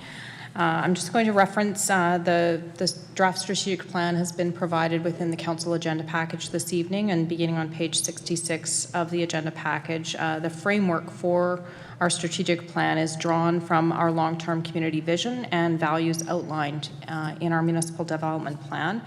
And the slide here in front of you this evening shares a summary of how our strategic plan fits into our decision-making, our planning processes, and ultimately how we allocate resources and commitments to the work that has been put into this plan this evening. I'll just provide a summary of the commitments and the key actions that have been identified in the plan to advance Stony Plain towards our community vision and in alignment with the shared stated values. As outlined on page 67 of the agenda package, we are committed to partnerships that support our community values, collaborative leadership, and growth. Within this strategic pillar, we've identified the following key actions: seeking the development authority for Provincial Highways 779 and 628, continued redevelopment of Old Town South, service improvements through regional collaboration, advocacy to other levels of government, strengthening relationships with First Nations, Inuit, and Métis peoples, enhancing our organization's adaptability, productivity, and employee well-being, embracing priority and performance measurement, public engagement with residents and businesses, and actions to support community resiliency.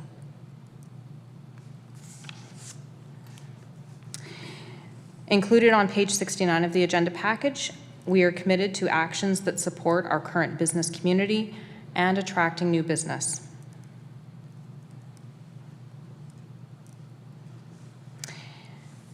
Within this strategic pillar, we've identified the following key actions: local business prosperity and job creation, tourism destination and marketing, growth in our key business sectors, a broadband strategy to address service gaps, supporting the role of Edmonton Global and the Edmonton Metropolitan Region Board, and a highway development strategy to enhance the North Business Park and adjacent commercial areas.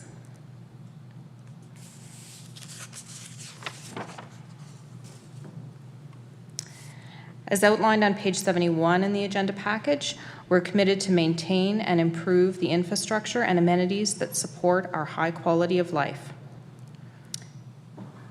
Within this strategic pillar, we've identified these key actions: extending South Park Drive adjacent to Westview Health Centre, long-term capital planning to guide infrastructure investment,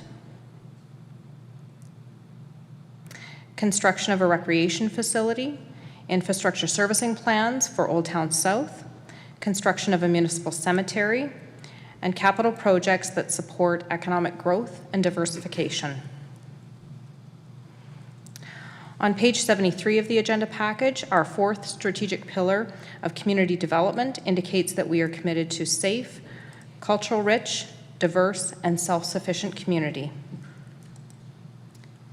The key actions that support our commitment to community development include celebrating local art, cultural opportunities and events, programs to enhance the downtown area, historic properties and amenities, the development of a public art strategy, opportunities to support diversity and immigration,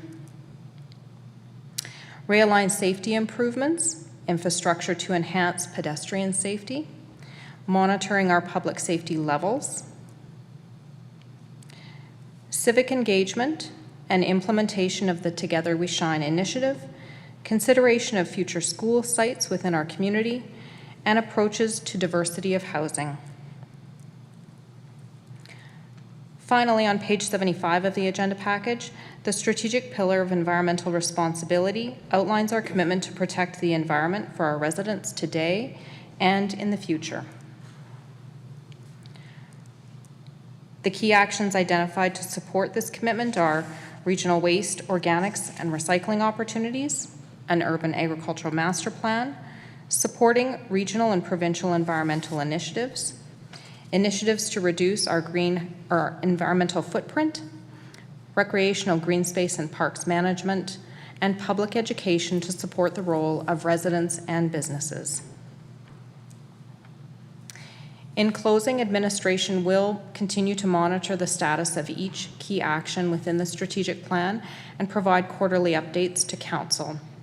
At this point in time, we'd be happy to answer any questions or comments from Council. Thank you, Your Worship. Thank you for the presentation, and definitely thank you for taking the time to spend with Council over the last couple days in January, and then another follow-up in February about understanding the vision and direction of Council for this Council term and how we want to build our communities. Deputy Mayor, go ahead. Yes, thank you, Worship, through to administration.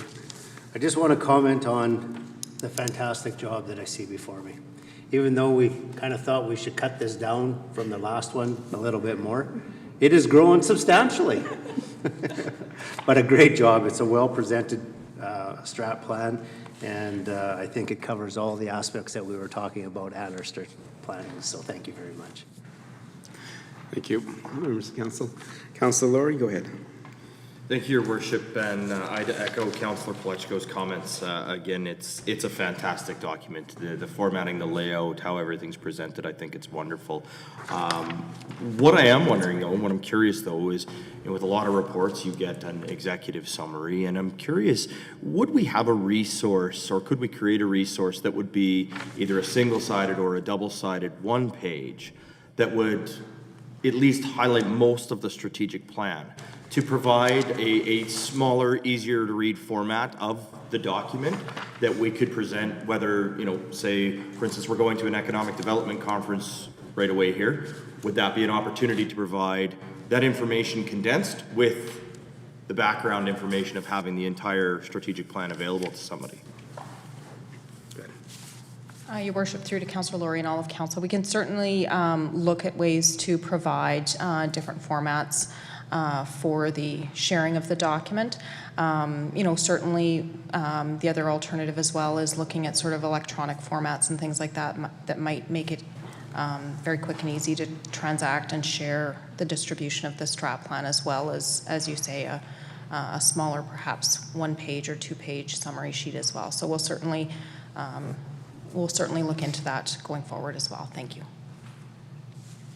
That's a good question, Councillor, and administration. I think the idea is not to have one page, very, very small print to get it all in there. Thank you, Your Worship. Thank you, Your Worship. Well, the last strategic plan, when I came back on council, was all bright and pastels and spring looking. And then what a surprise to open council package and the front part is dark. And I thought, oh, well, we came out of COVID. Of course it would be dark and looming, but then you open the pages. I started reading, I had to pause because I needed to make sure I was really comfortable. because I realized it was us. I realized this was about this council. And for all the good work that past councils have done, you took what we did in strategic planning sessions and came out with this, and you guys made us look really good. And then I'm always moved by visuals. And so I have to point out, even though the cover is nice and dark, when you get inside, you've got space of our pond and the openness of our park areas is what that says to me. And then you get to our bridges over the creek and the beautiful new library and the fireworks. So there is light through this whole document. And really, I read this word for word from start to finish twice. And I don't do that normally. But I love this document, and I love that you captured what was happening here. I don't know if this was partly the consultant's information that came back to you, because I remember him saying to us, what, do you want to relook at the vision, or do you want to just kind of let it go, let it be what it is? And we all said, no, we want to rewrite the vision. But to take this and come up with it the way you did and to feature it the way you did, I love this little booklet. It's going to be my Bible for this year in our town council movement forward, and for the whole 4 years of our term. And I thank administration for putting that together. What I particularly like, that for me it was an easy read. I believe our residents will find it to be the case as well. So can they now see this online? Will this be posted after we pass this tonight online so they can go and see it and own it for residents? Because council can do all we want to do with the wonderful help from administration, but until our residents read it, absorb it, and make it their own, we can only go so far. So it's my hope that our residents will do just that. So the sooner that goes online, the better. Thank you so much. Okay. Good comments. Thank you, Councillor Hanson. And again, I think the idea was once council approves it, this becomes an official hard copy, and then we'll have this. As you can tell, council has kind of a office printed copies for us. But this is already online as part of the agenda package that was published on our website last Thursday. So hopefully members that are following along through YouTube and through our live stream that they're able to have a look at it before it gets shiny and glossy with nice paper and professionally done. Any other questions, comments? Okay, go ahead, Councillor Meyer. Thank you, Your Worship, and through you to administration. I'll make them very brief. I really appreciate some of the numbers in the opening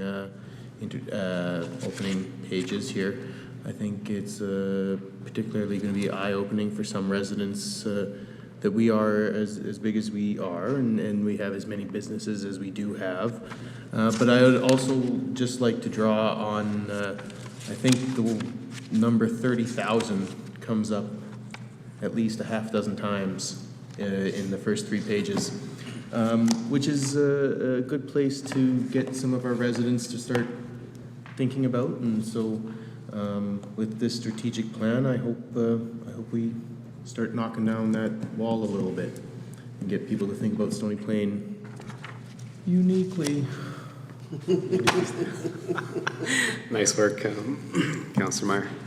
Any other questions, comments? Okay. Seeing none, again, I just have to echo the comments made by my fellow councillors. Well done plan. Definitely the outline and layout is very crisp. Definitely a nice little refresh from the one that we've had for the last few years, and that's very appreciative. A couple questions and comments is on the first page in terms of the way that it's laid out, and beautiful picture of our storm management pond over Heritage Park. Any possibility of making the wording brighter so it's a little bit easier for residents to read? I found that it is very in-depth, a lot of numbers and comments, but it's harder to read because of the color match with the pool. So if we can make that a little bit brighter, Your worship, we can certainly look at that. Thank you. that'd be good. And another comment I'd like to make is right in the middle there, where something that's added, but very, very visually to our strat plan is the vision. We enable the vision, the action on the vision, and the measuring of the vision. Because what our council strat plan for 2022 to 2025 comes out of the community's vision, the municipal development vision. I think sometimes, we're blessed and we have the ability to take our 4 years on council to take the municipal development plan and spearhead what our community wants, what we think is best at that time. So it is always an honor and privilege to take our community's needs, wants, and desires and be able to steer that to the way that we see how we can build our communities first and foremost. So again, thank you much for capturing our residents' vision for our communities and how we want to develop and grow over the next 30 years as part of the municipal development plan. And then again, members of council and to our residents that vote us in, the privilege and honor to be part of council to steer and drive that vision.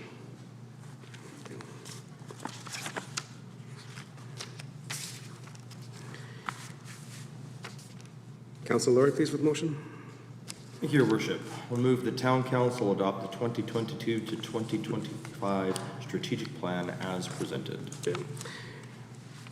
Members of council, we had a good presentation, some good comments. Any debate on the motion before I call it? See none, I'll call the question. All those in favor? Okay. And that's carried 7. Moving on to 9.3. Which is the 2021 year-end surplus. Go ahead, administration. Your Worship, I'm going to switch the title up this time and say Acting General Manager of Corporate Services, I think is technically the title right now, so to speak to this. Thank you. Good evening, Your Worship and members of council. Before starting the presentation, please note a revised motion has been provided in front of you due to an omission found in the calculation of motion 3. The public agenda online will be changed to reflect this revision.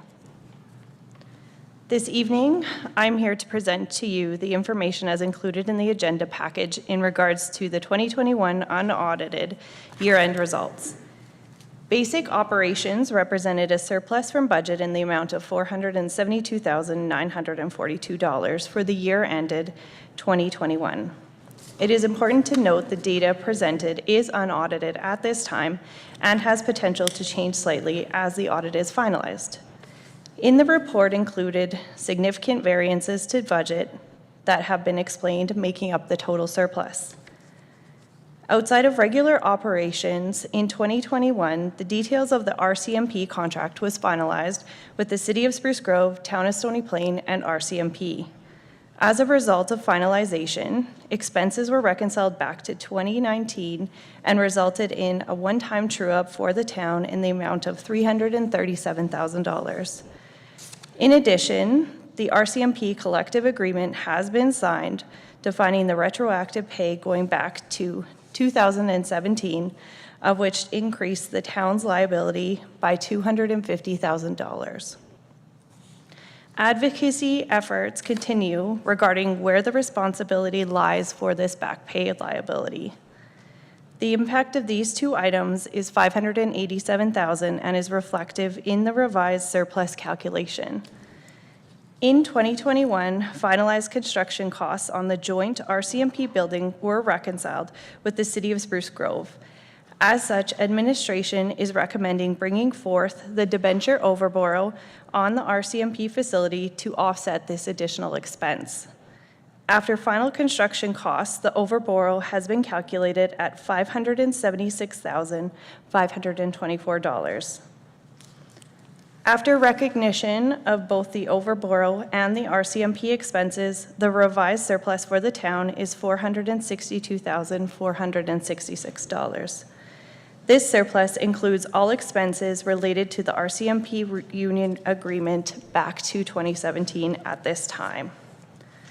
The unconsolidated statement of operations details out the revenue and expenditures by function down to the surplus noted, $462,466. Administration's recommendation is the surplus be distributed as identified in the motions before you to the tax levy stabilization reserve. Further distribution of this surplus can be discussed through the 2022 spring budget process if necessary. Utilities are self-sustaining and highlighted separately in the report. On page 84 of the package, utilities has been broken out to show the variance to budget. The variance to budget defines the difference in the budgeted reserve transfer and actual reserve transfer on these items. As mentioned in the report, both water and wastewater saw unbudgeted costs causing the transfer to reserves lower than anticipated. Storm programming spend was less than budget as repairs were completed under the capital budget. It is recommended the surplus from storm be transferred to the Storm Capital Reserve, in which the motion is before council. Final audited financial statements will be presented to council for approval on April 25th. At this point, I would open it up for any questions that council may have.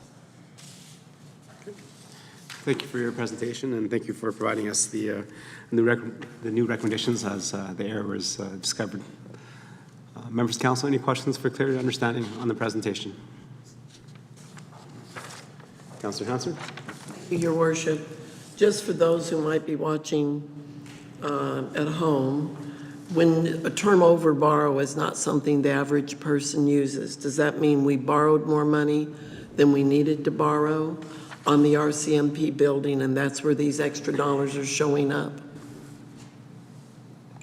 Thank you. Through your worship to Councillor Hansard and all of council, that is correct. We debentured an amount that was higher than the final construction costs on the RCMP building and therefore have an overborrow. And if I could, your worship, the amount stated here in item number 3 in the motion that will come before us in a moment is a little different than the $900 and some $1,000 explained earlier by you.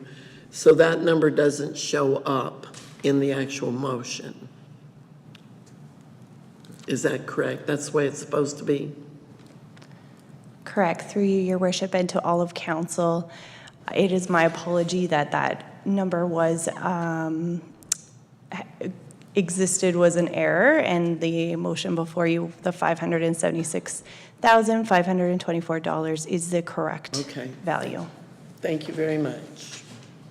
Okay. Sounds good.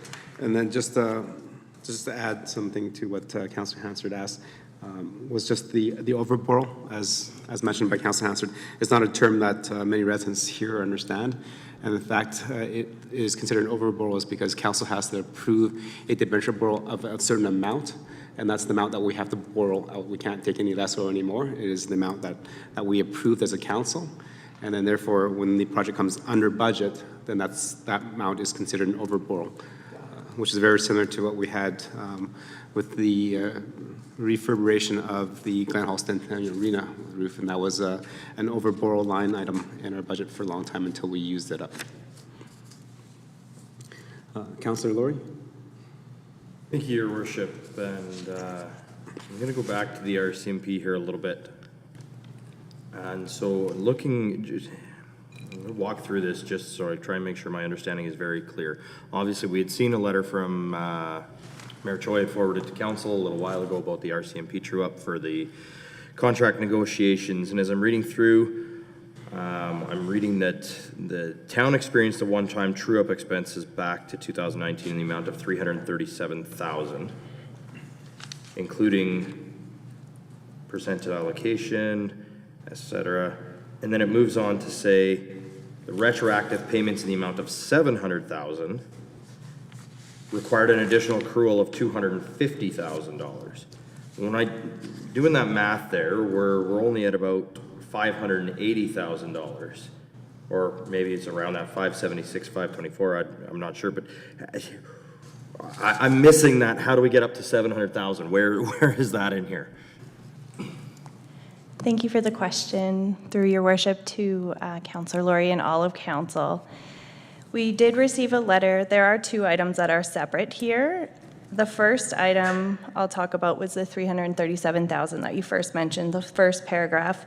So the 337,000 is specifically related to finalizing that contract on the build and the contract regarding the revenue split from the RCMP, from the operating and maintenance expenses for that building between Spruce Grove and Stony Plain. And because this was just finalized now, back to 2017, the difference in what we had been accruing versus what the actual came in at was 337,000. So this is a one-time, we now have the contract signed. There won't be any differences going forward.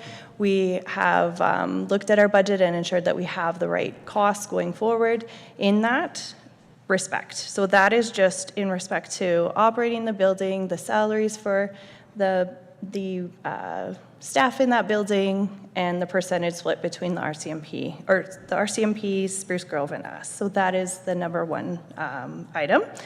The number two item is in regards to the union agreement. And so we did receive a letter from Public Safety Canada notifying us that our back pay calculation was $700,000. In 2020, at the end of 2020, we were aware we were going to be liable for some portion. At that time, with the information that we had, we did do an accrual of approximately $450,000, which means that we only have to accrue an additional $250,000. So if you take the $337,000 from item 1 and the $250,000 from item 2 and add those together, that is what equates to the $587,000. Thank you very much. That explanation makes much more sense in my head now. And the other points I have on this will be points of debate after the motion's on the floor, Your Worship. Okay. Thank you. Any other questions for clarity and understanding? Deputy Mayor, go ahead. Yes, thank you, Your Worship, through you to administration. Just in regards, sorry? Go ahead. I called you Deputy Mayor, but that was because that was last week. Oh. Go ahead, Councillor Meyer. Sorry, back to waste management. It just speaks to the policy of the surplus being allocated to the utility rate stabilization reserve. Is that the utility rate stabilization reserve specific just to this waste management item, or is that for any utility? Okay, go ahead. Thank you, through your worship, to Councillor Meyer and all of council. That utility rate stabilization reserve, it may be utilized for any utility. For any utility. Okay. All right, thank you. Any questions for clarity and understanding? Okay. I'm going to ask administration to provide some comments on the same page where Councillor Meyer was on, just up a little further in terms of water. So that was page 84. It says that we were over budget because due to increased water loss in 2021. I understand, most municipalities have a water loss, and then there's a level that happens all the time through leaks here, flushing the hydrants, and et cetera, that we have to pay for as a municipality. But this is due to an increased water loss. Are we planning any, work to help us reduce that increased amount so it's back to a acceptable normal rate?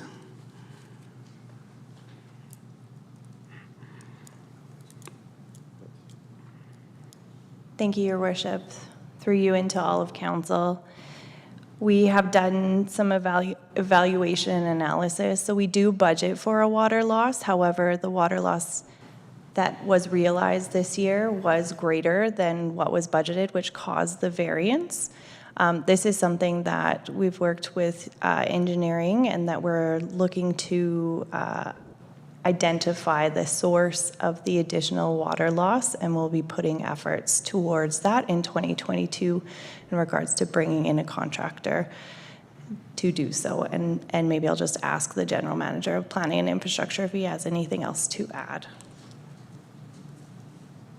Your Worship, to supplement, the water loss is significantly higher last year, and we're monitoring to see if it continues or if it was somewhat of a blip. As you're aware, there are many factors that can contribute to the loss. So we're going at it. There's 5 different areas which we will look into and try to determine which ones we should focus on. Unauthorized use, which would be people theft of water, which could occur in the community. Our fire and flushing operations, we do know that there was some significant events last year which contributed to some of that loss. Whether it's more than a typical year will be seen. Meter errors. The Capital Region Commission did change their meter, so we're monitoring that to see if there's any indication there what that might mean. Leaks would be another one, and the 5th one would be construction use prior to meter installation. So the difficulty we have right now is the numbers are up and down and somewhat sporadic and not consistent. So it's hard for us to pinpoint what item might be the cause or the main cause. So it could be a combination of all 5 of those items. So we're going to monitor this and look into various means to look for leaks, to search through and find some better answers for the future. Okay. Thank you for the comments and the answer. And this is actually very, very timely, actually. Before we even had a chance to read this, Councillor Laura and I attended a meeting with a company that actually does water loss inspections, which is kind of like, you don't know who you're going to talk to and who you meet, and the constant meetings that we're kind of arranging just to have an understanding of what's out there in the public. And one of the meetings was a water leak detection company. So I think that's a pretty good idea. So I'll forward some of that information that Councillor Laura and I received over to administration. Any other questions for clarity understanding? I'll ask the administration to go to page 81 in terms of kind of the highlight of the significant variances that are shown that has created the surplus. One of them notably is the golf course. I know in the past, council has been keeping a close eye on the fact that the golf course was using more money than they were generating, as the fact that, and then also that there was no golf course reserve. And I think one of the answers that we received, and through looking through previous minutes, long time ago, when the golf course was first created and built, there was net surpluses each and every year from the golf course, but it was never designated to a golf course reserve. It was added to the general revenue, which helped keep taxes low. And as the golf course is a little over 30 years old now, repairs need to be done. It is not new. It's not as spongy as it used to be able to bounce back from repairs and from leaks and from all that. And so more dollars have been used to help operate the golf course. And it comes from general revenue, from the tax base, because we did not build a reserve. However, we have forgotten the fact that we had actually a lot of surplus from the golf course in prior years before they needed to draw money out. Seeing that this is the first year in a few years that there's actually a surplus, would it be prudent of council to start a golf course reserve? So in the years that are not as favorable as they have been the last couple of years, to pull out of that to support the golf course instead of coming out of the tax base? Thank you, Your Worship. Through you and to all of council. At this time, we do not have a golf course reserve, you are correct. And the golf course did exceed what was planned, contribution back to the town. So we actually planned for them to contribute $20,000 to the tax base. They exceeded that by $37,000. And so that 37,000 is contributing to that surplus. At this time, the golf course, there hasn't been a strict analysis of the golf course and looking at them being self-sustaining and treating them the same as utilities.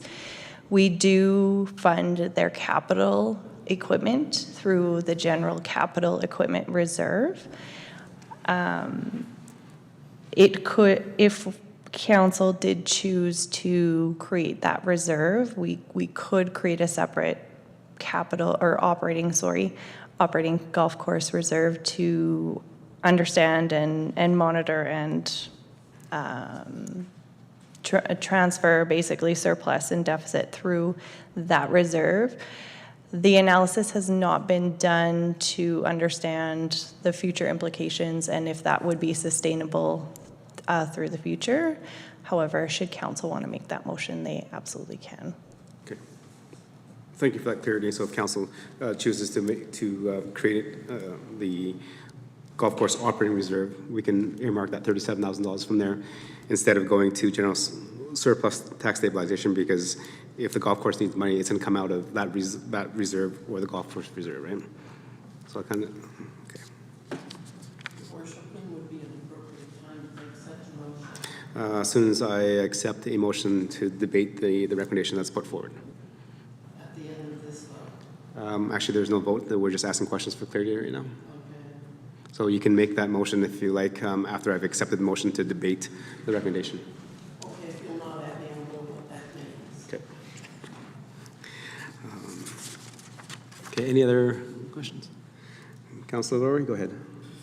Thank you, Your Worship. And in relation to the RCMP, again, I'm just going to ask the question of our administration now at this point in time before we get into the motion and potential debate. Obviously, there's still some contention on the RCMP back pay. We just attended our Alberta Municipality Spring Leaders Caucus, and there was, again, more discussion around the RCMP back pay. At no point in time were we necessarily anticipating as municipalities that we were going to be on the hook for such a significant portion of back pay. Municipalities weren't at the negotiating table. We weren't sure what to expect. We knew there were going to be some true-up expenses. We knew there were going to be some impacts. Leaving the Spring Leaders Caucus, the message from Alberta municipalities is to their members not to pay at this point in time. So has administration taken the opportunity to review Alberta municipalities' stance, review our stance, and determine whether we should or should not, at this time, be making the motion to pay that? Thank you, Your Worship. Certainly a good topic or question or a point of dialogue. So I think there's a couple things I'll maybe try to clear up, and I'll ask the general manager to kick me under the table, but I believe I have this right. So what's being presented to council tonight in relation to the RCMP contract and the retro pay? Two things. So going forward, so forget the item in front of you, but our budgets going forward account for the full cost increases as negotiated in those contracts. So I say that so that in one way, moving forward from, what we would say our fiscal year, sort of January 1, 2022, those costs are covered. They're in the tax rate, so to speak, and we've got that side covered.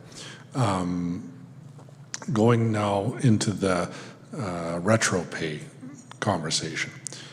So the other thing that's in front of you is with the motions as presented, so to speak, would be to have that full amount set aside so that should at some point in the future, Stony Plain along with all other 40-some RCMP contract places in Alberta are required to pay, the funding is set aside.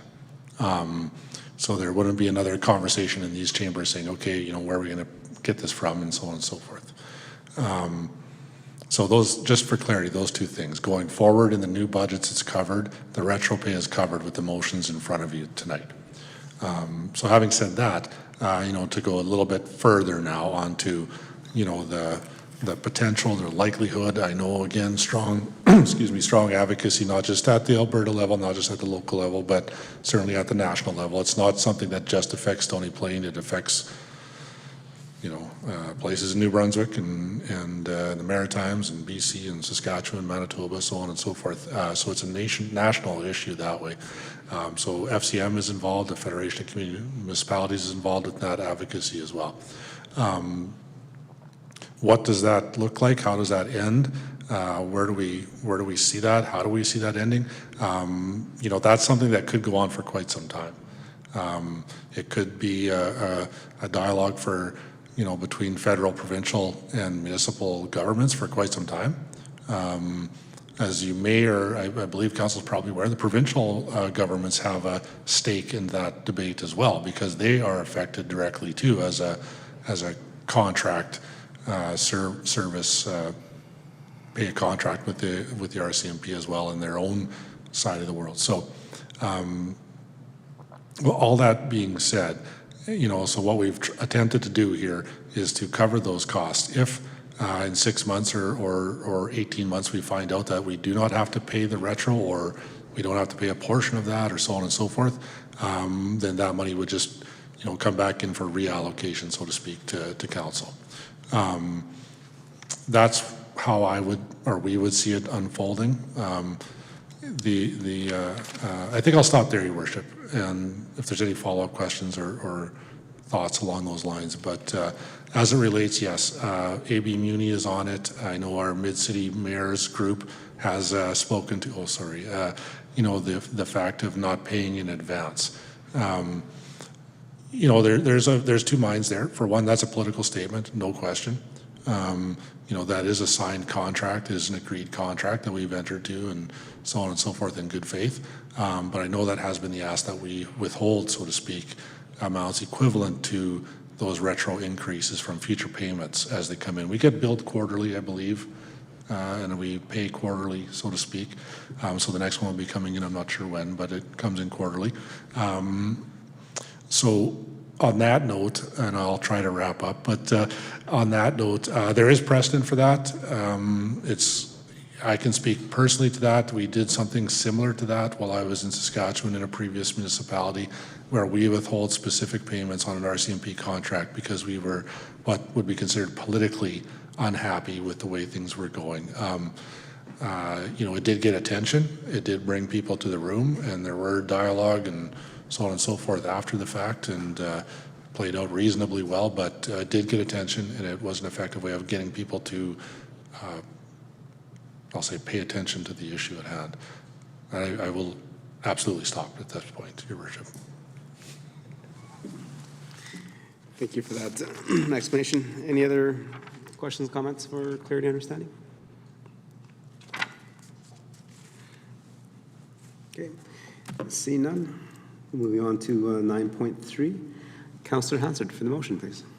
Yes, Your Worship, I'd like to move that council place the $37,000 surplus from the golf course into a golf course reserve.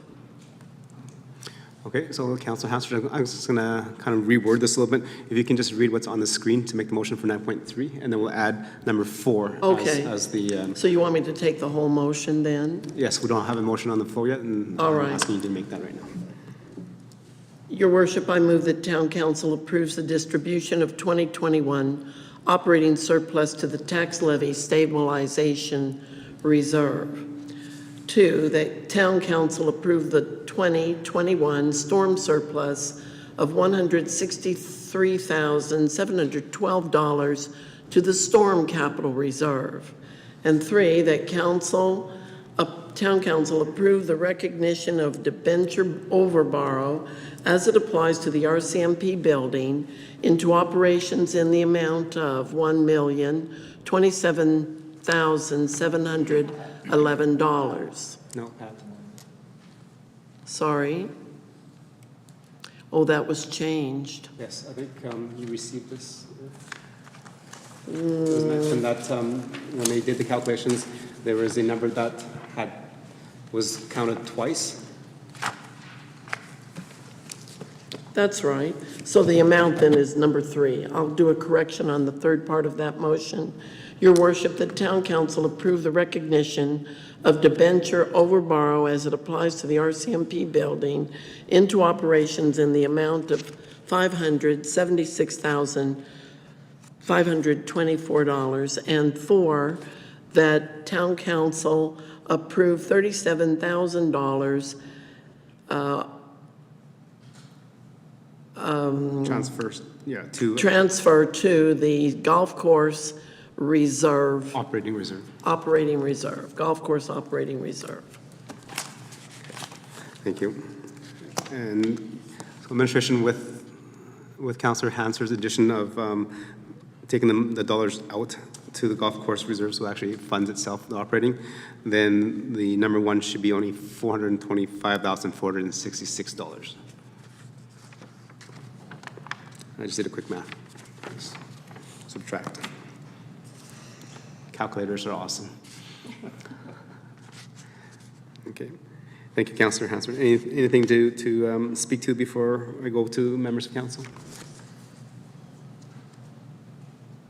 Okay. Members of council, any questions and comments regarding the motion by Councillor Hansard? Councillor Lowry, go ahead. Thank you, Your Worship. I'm wondering if we can debate the fourth part of that motion separately.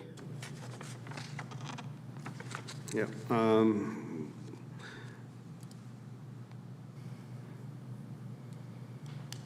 Possibility. Administration, since Councillor Hansard is the mover and she wanted to add that on. Councillor Lowry, if you do not want it on there, your options are to make a motion to remove it. Or you can speak to it now and make some comments, and maybe the original mover will remove it.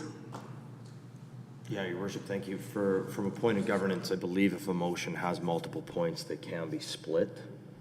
Rather, because I'm not necessarily comfortable in making a motion to remove that. I'd like to have a little bit more of a debate and a discussion around that specific part. Because there's all... So because we have 4 different items, essentially, if any councillor wanted to debate any one of those 4 individual items, the motion should be able to be split, I believe, from Robert's Rules of Orders and a governance. I would say that's okay, but the answer is no, because what happens is if we debate one and we approve it, then number 4 is void because there's no $37,000 left, because the first motion calls for having it all shift. Okay, so I think the best bet is, because the motion is encompassing, you can definitely talk about it. If you do not feel comfortable with creating a separate reserve, you're definitely welcome to make the motion to remove that. Okay, I will put a motion on the floor then to remove point number 4 from the motion. This is a separate motion. It's a separate motion. It's we added, so as soon as administration can get all 4 bullets up on the screen, then it's a little easier to see. So Councillor Hansard, you made a motion with four points to it, and one of them was to create the golf course operating reserve from the surplus that was generated from the golf course. And Councillor Lowry has made a motion to remove that. Okay, go ahead, you can speak to it. Thank you, Your Worship. A couple of things that hit me with this. You mentioned, and I completely agree with you, that the history of the golf course created some significant revenues in the past that were put into general revenue.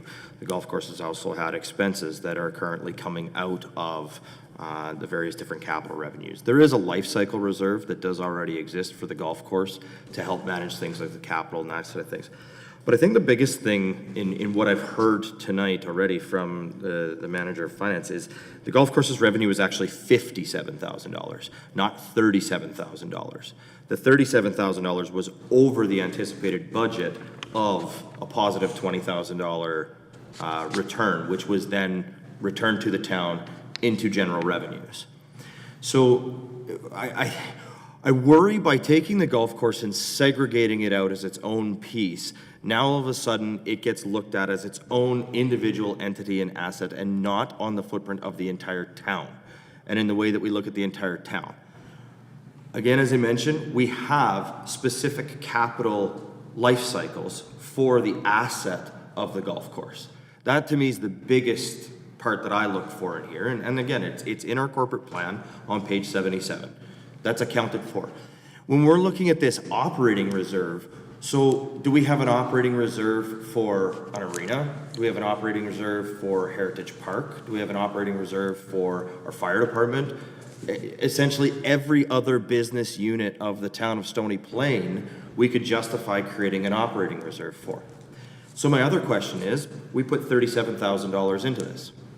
If the golf course happens to have a deficit year next year, and which is an excess deficit of over $37,000, obviously we deplete this reserve, but do we put the reserve into a negative balance and expect the golf course to bring that reserve back up to a zero balance?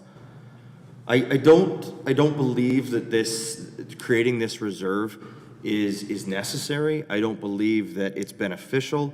I don't believe that it helps. I think we need to understand that the golf course is an operational asset of the town of Stony Plain. Some years it may contribute revenue, some years it may operate at a deficit. We have fines that we collect. We put a budget number on those fines. When we collect more fines than we budget, do we put that into specific reserves? Some of it goes public safety, some of it goes elsewhere. We have permits. When we exceed our permit revenue, do we put that into an engineering reserve or does it go into the general reserves? I don't see that creating this reserve has any true benefit to the operations of the town. And if anything, I actually think it segregates the golf course more and puts us in a position where the golf course could be singled out as an entity that's not contributing to the town.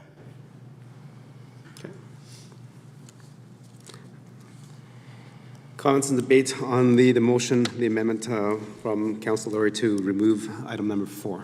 Councilor Hansard? I have a comment to that. Go ahead. I certainly understand Councilor Boy's concern and appreciate the comments very much.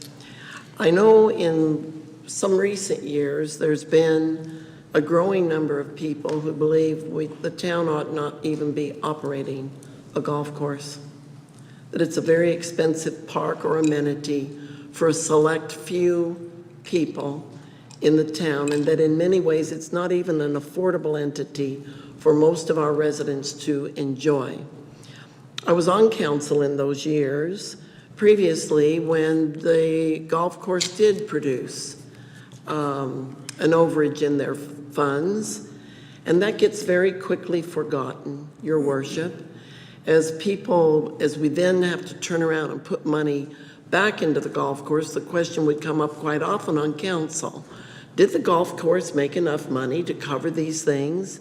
And we would be told, yes, the golf course is actually footing the bill for these various upgrades. One such upgrade was the expensive replacement sand in the sand traps throughout the golf course. Top-notch sand brought in from, I believe, even another country. And there were a lot of people who questioned that expense. When you remind us in your comments, Mr. Mayor, as you brought this idea forward, it does remind me that there were those years when the golf course was indeed a contributor to the town's income and not always a burden on the town's income. So it strikes me, even though this is $37 or $57 or whatever $1,000 this year, that in years to come, hopefully, that we will see the golf course come back as a major driver of economic income for the town of Stony Plain.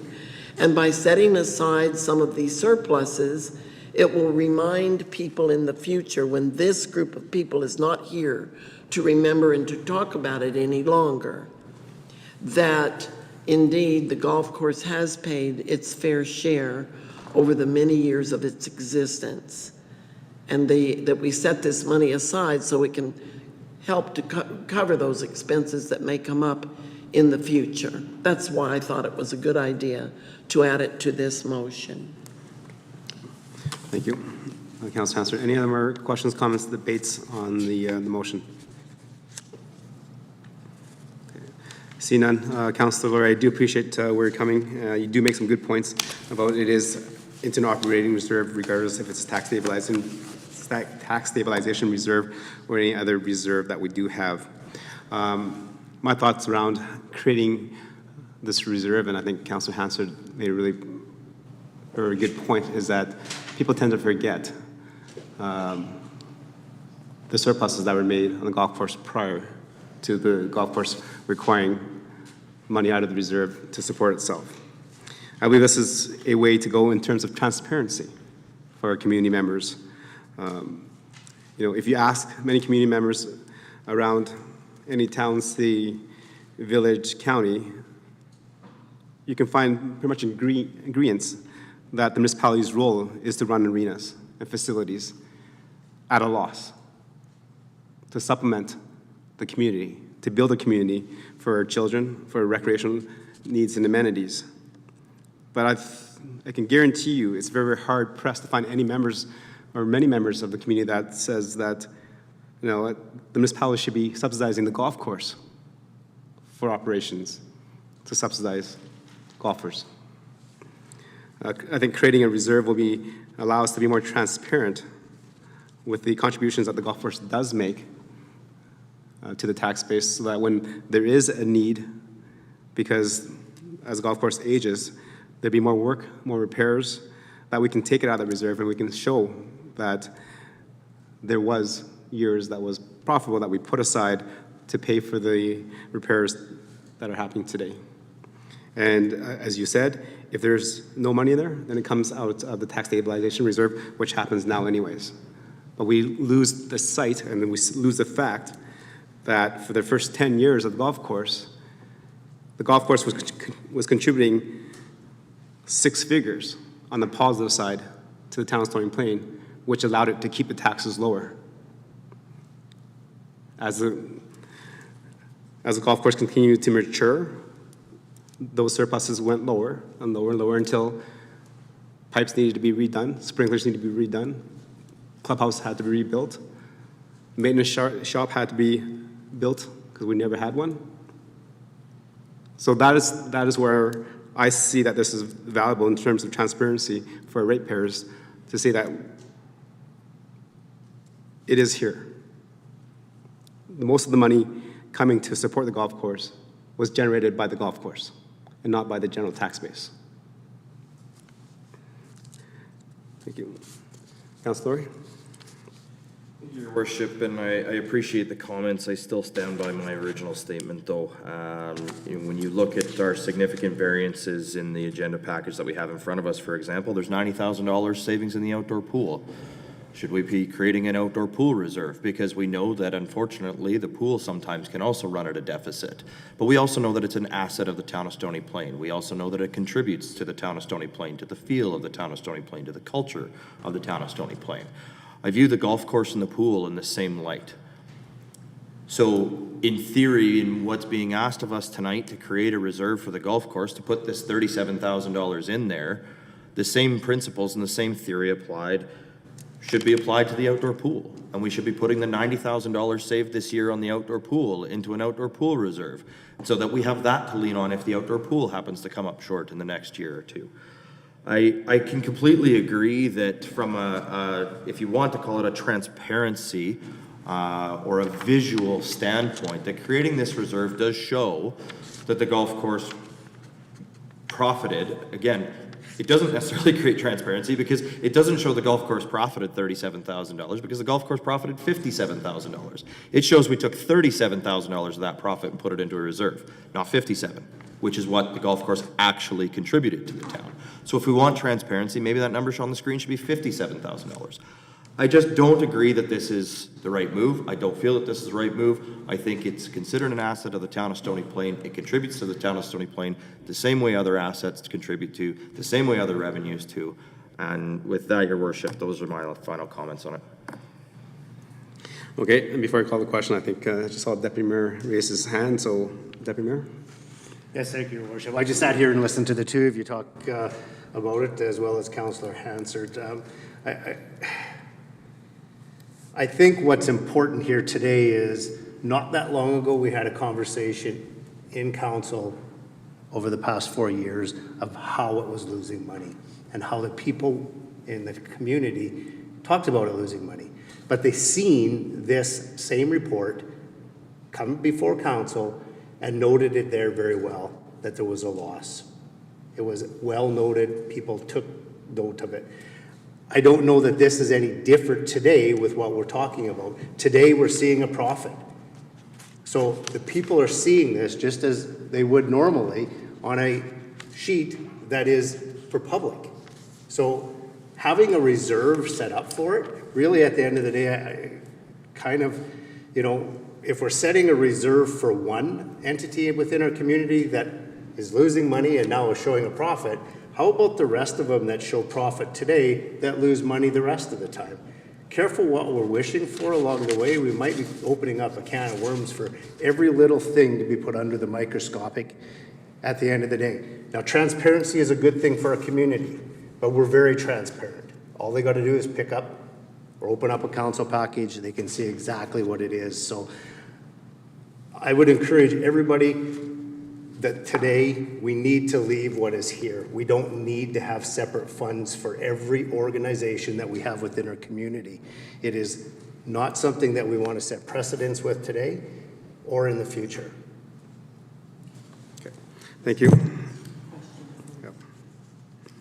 For clarity, could administration verify if we do not have an arena reserve, an outdoor pool reserve, a fire hall reserve? We must have reserves for these various buildings. Do Okay. we not? So again, Councilor Hansard, so the comment with number 4 is an operating reserve and not a capital reserve. I understand. So we do have capital reserves for the golf course, we have capital reserves for the arena, we have capital understand. reserves.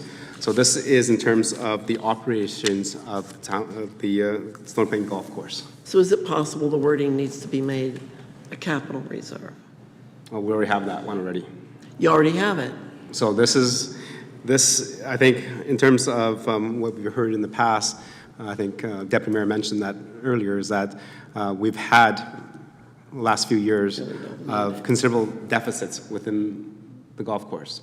And everybody focuses on the deficits, but not one of those people that came to me and complained about the deficit and told me that we should sell the golf course because we shouldn't be supporting a golf course where, you know, people that have money can play. But nobody else went back and checked how much, I think it was like $1.4 million that the golf course actually contributed back to the tax stabilization reserve. Nobody. I asked each one of those people that complained to me, do you know how much they actually put into the coffers so that, into reserves so that we didn't have to raise taxes? Nobody did. And this is the reason why I brought it up, because now this is very transparent. As we're turning over, the new management there has been put in place by administration.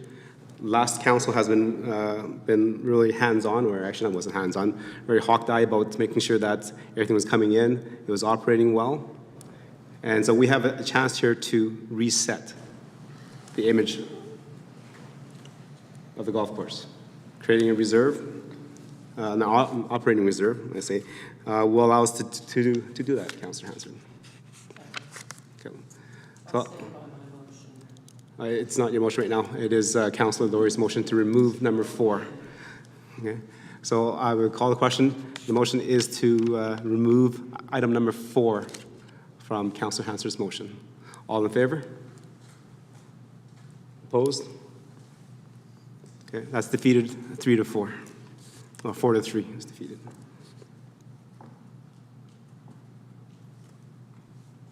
Okay. So back to the original motion by Councillor Hansard. Any questions and comments regarding that? Councillor Anderson, go ahead. Because I'm not quite ready to vote on this one, so I need to talk it out a little bit. But I had the same question that Councillor Hansard just asked. Like, I understand the difference between operating reserves and capital reserves, but a similar experience, I had a lot of questions during the campaign about the golf course specifically. And, you know, people on both sides, you know, I'll vote for you if you're for it, I'll vote for you if you're against it. You know, we kind of heard both of those things. And so I do think it's a little bit divisive for, you know, certain groups of people within our community.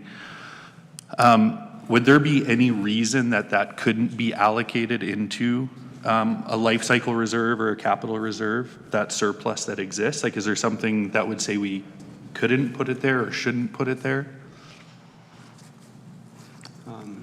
Your worship, I could certainly comment on that. So, you know, the motion is as it's made. What we heard, I believe, was that, you know, the notion, the idea was to put this into an operating reserve. So that's what was captured and that's what's on the screen, and technically was already what was voted on in one manner. Generally, if the question is council able to allocate that amount or any other amount to either an operating or a capital reserve, the basic answer is yes. You know, it would be at council's discretion. At this point in time, it says operating. It could be capital, and I'll stop there. It's up to council by vote, by resolution, so to speak, as to where it would go. No, and I appreciate that, because I do see both sides, and that's why, you know, I voted against that motion, is because I do think the golf course needs to be separate to a degree, not entirely separate in that, you know, they are both recreation facilities, but, you know, I would like to see more of our surplus, whether that's from golf course operations or otherwise, going into a capital reserve so that taxpayers aren't on the hook for an increase for a large capital upgrade to golf course facilities. I just don't know, you know, if that's an amendment to put it into capital reserves versus opening a new operating reserve. Like, in terms of the financials, I don't know the best way to go about that, but I do agree that we need to capture that, and it would be a good idea to capture the surplus in the golf course item line. Okay. Does that make sense? So, I think with the operating reserve, so when we do our corporate plan, each year, your administration has already earmarked dollars to all the capital. And I think, as the town manager said, so it's up to council if we want to put more money into it. And I think here it's like, well, what if we just take the 37 and put it into the capital, right? And pull it out when we need capital, right? Which kind of makes sense as well. But we always talk about two different reserves, one for operating, one for capital. And I think as a owner of the golf course, it is our duty and responsibility to make sure that there's capital reserves to replace the equipment that's falling apart that needs to be replaced. But also, as a taxpayer, town of Stony Plain, and also a member of council, it's also our duty, I think, is to make sure that the golf course operates at the best efficient possible. So when there is a operating reserve, to create that operating reserve for the days that they do not operate well. Because I think if we transfer it to capital, then it stays there for capital so that it's used for capital. So it's not operating. So if there's no capital projects designed for the next few years, but there's a $100,000 operating deficit, which we've took all the surpluses and put it into capital. We've had that conversation around here when the TLC came presented about using operating reserves or capital reserve. So if we're building a capital reserve, then it should be used for capital and not operating. So that's just my thoughts on it, but you have... Again, it's trying to make sense of something that is a new for me, so I appreciate the insight. Yeah, so definitely you have the option to make an amendment to transfer to the golf course capital reserve if you like. We do have one, or we just leave it at that. Okay. Okay, Councilor Laurie? Your worship, I'll start by saying when we talk, you know, transparency and about where these go and that our golf course has been for the last many years, and I'm sure will continue to be, reported separately in the town's annual financial statements. In Schedule 5 of the financial statements, you see all of the revenues and expenses of the golf course, and it shows you exactly what the golf course did in that year. And that's historical information that's very easily accessible. I have a question first before I move on to my next point, and my question is to administration. The golf course was budgeted to profit $20,000. We're hearing the golf course budgeted $37,000. Or $57,000, sorry, not 37. Too many numbers being thrown around now. Can administration then explain to me, where does the $20,000 that the golf course was budgeted to profit go? Does that go into anything specific to the golf course? Thank you, through you, Your Worship, to Councillor Laurie and all of council. The $20,000 that was budgeted profit just reduced the overall tax rate for the residents when we did our calculation.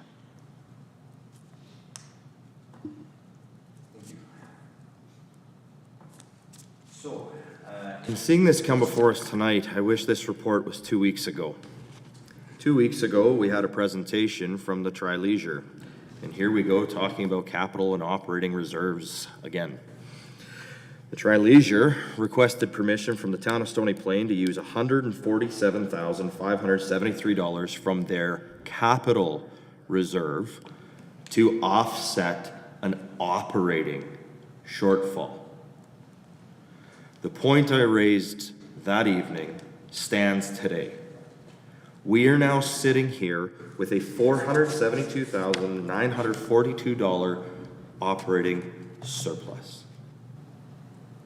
A surplus that could have been used had it have been known, or had we have been able to delay the TLC's decision, could have been used to maintain the capital surplus in the Tri-Leisure. Because the capital surplus in the Tri-Leisure goes towards their long-term capital plan, which also then in turn goes towards the town's long-term capital plan. And our approval of the usage of their capital reserve now will alter their capital plan and our capital plan to create an increase in requirement. So I'm sitting here today wondering, how do we replenish the Tri-Leisure's $140,573 reduction in their capital reserve now that we see a realized surplus in front of town council? Okay, Councillor Laurie, I think you're kind of out of line here. For one thing, we discussed this at TLC is because the TLC is owned by 3 municipalities, it's a Part 9 corporation. We need all 3 municipalities to operate or approve the same motion so that they can close their books. Right? That was one of the reasons why I pushed to close the books, because that first, we need all 3 to close it. Secondly, when we asked the question of how the operating reserve and the capital reserve was created, the answer was that when there was operating surpluses, it was put into the capital reserve.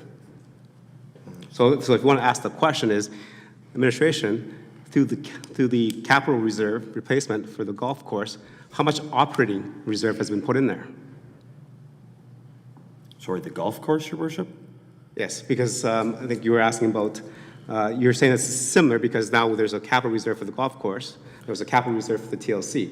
The TLC, when we asked the question, that capital reserve was built up by the operating reserve as well. So they took the operating reserve, like operating surplus, and they put it into operating, and they also put it into capital reserve.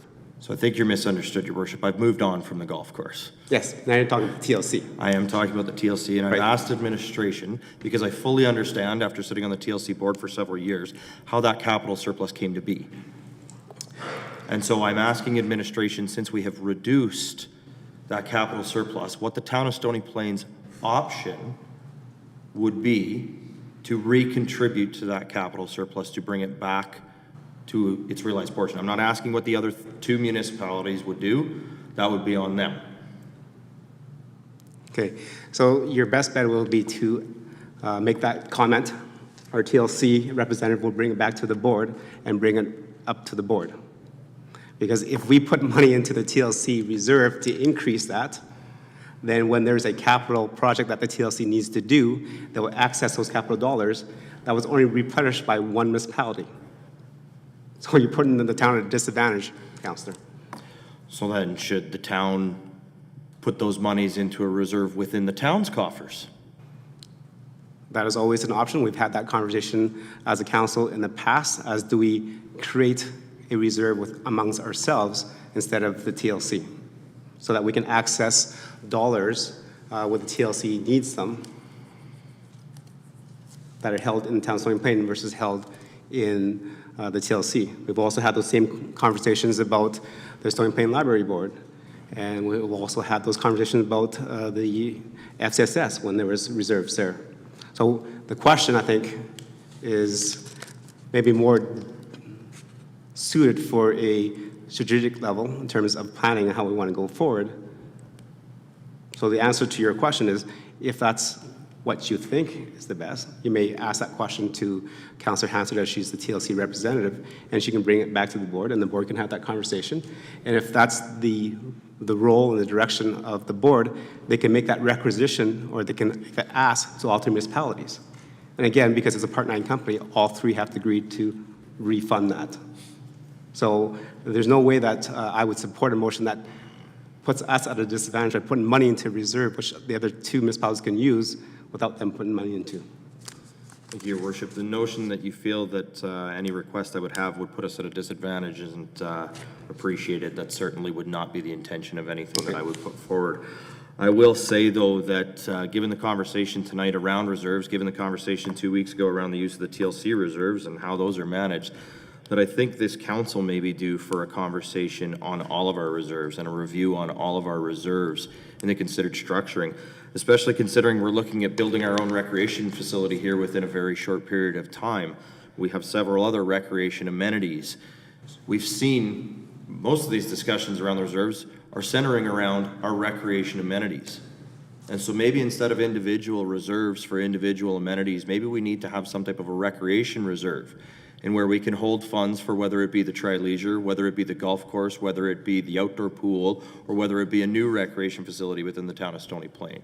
So I'm hopeful that the conversation tonight spurred some thought on that, and that we'll have the opportunity as council to have that discussion and determine what structure for our reserves will work better, rather than simply creating reserves when we feel it's appropriate and not creating them when we don't.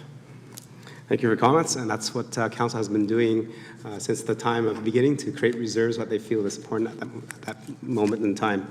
In terms of a joint recreational amenity, actually that's a great idea. I think that comes from the tri-regional plan that you sat as an alternate, and Deputy Mayor Fletchko and I sat on, was to maybe look at the ability to have a regional rec services plan that would plan and service all the rec facilities like arenas, ball diamonds, etc. So that is a conversation that we'll continue to have. Councillor Anderson? I appreciate Councillor Laurie bringing up Schedule 5, because that's something I haven't dug into before, and certainly shed some light for me on the revenue expenses of the golf course. I think where I see it a little bit differently than things like the swimming pool is we know the swimming pool operates at a loss. And, you know, we, over the years, kind of have an idea about how much we're going to have to subsidize the swimming pool. When it comes to the golf course, I've heard that we could have six-figure surpluses, and I've heard that we can have deficits based on any given year, which is a considerable amount. And so whether it's an operating reserve or a, you know, green fee stabilization, you know, reserve year to year or whatever it's called, I do feel, because that variance can be so significant season to season, that's having it separate as its own reserve is a good idea. Thank you, Councillor Anderson. Any other comments, questions regarding the motion by Councillor Hansard?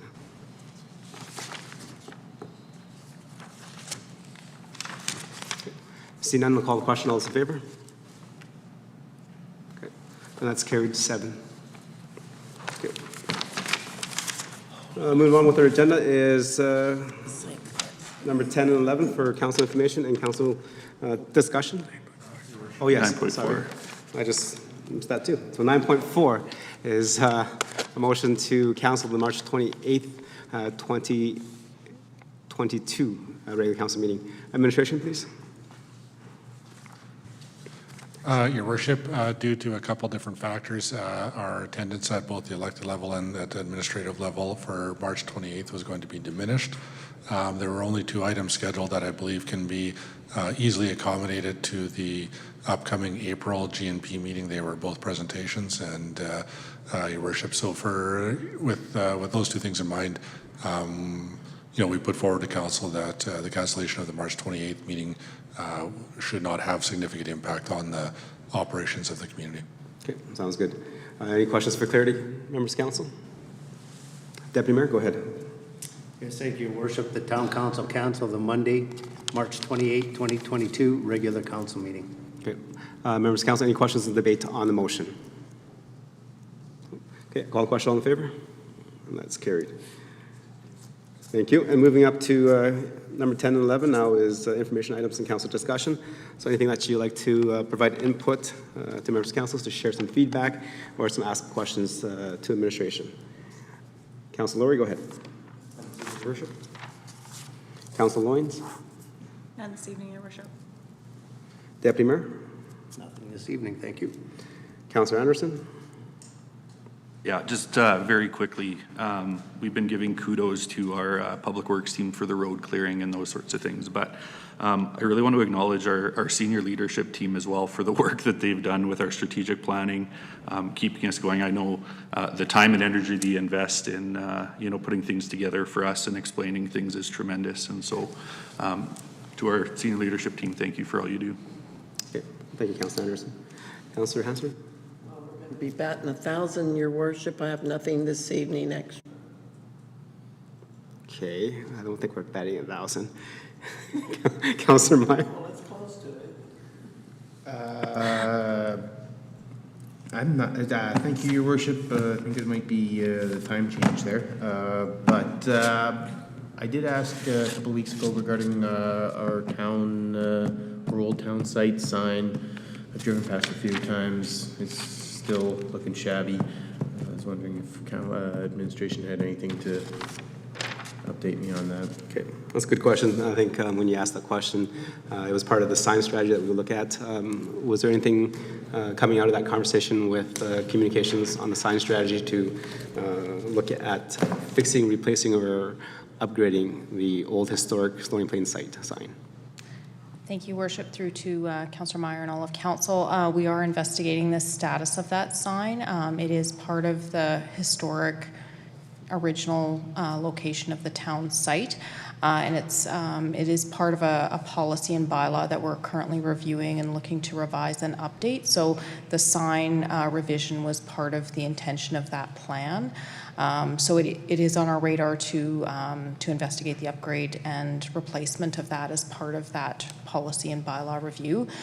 We also need to take into consideration the partnership we have with the property owner for that. So all of those factors are being taken into consideration, and it is on our work plan for future consideration as well. And once that policy and bylaw is prepared for council update and review, that will be the opportunity to provide more details along the timeline for that replacement and upgrade of that sign. But thank you for the question, Councillor Meyer. So in terms of review, can we expect an email in the next month or so, something just saying it's this year, next year, or something? Yes, we can provide an email update with the status of the timeline for that. Thank you. Councilor Meyer? Sorry, and if I could just be a stickler on it, it's got a couple flags attached to it. It looks like maybe the homeowner had originally put those on, because I don't think we fly flags off any other signs. But they have now come up down, and that's what I mean when it looks quite shabby. So maybe just a matter of, regardless of what we're going to do with the sign overall, maybe just someone getting out there so that we don't have flags hanging off, ripped, torn, and tattered off our sign. Sorry, Councillor Meyer, my apologies. I didn't quite hear what you were saying. Could you repeat the comment? Right, because I don't lean into the microphone. There's a number of flags attached to it. It looks like the homeowner attached those, but right. Now they are tattered and hanging, and it's just really. I know our CAO is a bit of a flag enthusiast, and I think he would probably tell you that it's not quite up to flag protocol. Thank you. Thank you for that clarification. Okay. Thank you. Anything else, Councillor Meyer? Nope, that's all. Okay. Just a couple questions for administration. In terms of definitely the weather that we're going to be experiencing this week. Last week we had a few days that were very nice, and we had a lot of pooling. Any comments on the storm drain thawing out process? Where are we at? Your Worship, So there is a bit of a slow melt going on, which is somewhat helpful. We expect a lot of melting started this afternoon and continue on this week. So we have 2 graders that are out working along catch basin areas and areas that maybe ice has built up in the past to bring them out in the middle of the road and let them melt at a faster rate. And we also have 2 steam trucks working on catch basins, so that will keep us busy most of this week. And then depending on how dry things get or how things progress next week, we would then move on to potholes or other spring-like challenges. Okay, thank you, appreciate that. And you mentioned potholes. There is a huge one that is southbound on 779, just in front of the Max, right after 44th. And I mean huge, as in like 3 or 4 feet wide and about 7 inches deep. Your Worship, we did contact MCON today, and that they told us they were going to try to get to it today. I don't know whether that happened, but I understand it's high on their list. Okay, thank you. Another question for administration is, a while back there's some concerns about RV parked in Grybar. Can you just provide kind of update status where we're at with that file? Hi, Your Worship. Thank you for the question. So certainly we do have a Christmas display home in Greybrier that has used an RV and also a car on the front lawn. So we do have an open file on that particular property with respect to the Christmas display and the 2 vehicles that are currently on the front lawn. It would not be classified under our land use bylaw, as we would typically look at an RV related to the land use bylaw, as this particular piece of equipment or RV was used as part of a larger Christmas display. So we would probably be looking at the community standards bylaw with respect to what type of vehicle, what condition the vehicle's in, and we would treat it from that perspective versus I own an RV. I'm not permitted to have it on my driveway between the months of November 1st to March 31. And I don't believe that fits within this category. So this would be something that we'd look under the community standards bylaw. With the freeze-thaw effect that we did experience this year, likely there's some challenges with removing those vehicles from the person's property without doing a lot of damage. Have driven by the 2 properties and several properties within that area, and their Christmas displays are still up. Typically, those displays come down very quickly after the Christmas break. So I think there's probably some circumstances that we're not aware of. Definitely, we tried to reach out again today to see if there was a timeline related to that particular property, and have not heard back from received a call back from the homeowner. So again, we do have an active file. Our priority is to try and get that cleared up as soon as possible. And we will be creating some sort of improved process related to large Christmas displays in terms of a permit process and what type of expectations we would like to see from that perspective. So there's a clear understanding if someone was to go to that level of display, there's definitely an expectation that we would have, and a clear expectation of understanding as to what the homeowners should be doing and whether or not they can meet those particular expectations. Thank you. Another thing, just an update for members of council. The Greater Parkland Chamber of Commerce is hosting a State of the Region on March 31st. Their tickets are for sale and available at this point in time.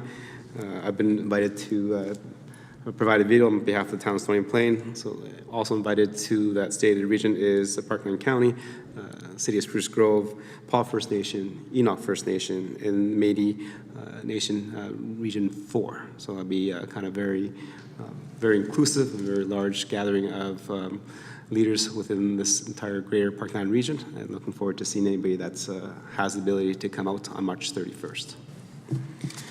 Okay, with that, enjoy your time off. We'll see you guys in April. I think we canceled the meeting, so next meeting is April 4th. April 4th? Yeah. Thank you, and meeting's adjourned.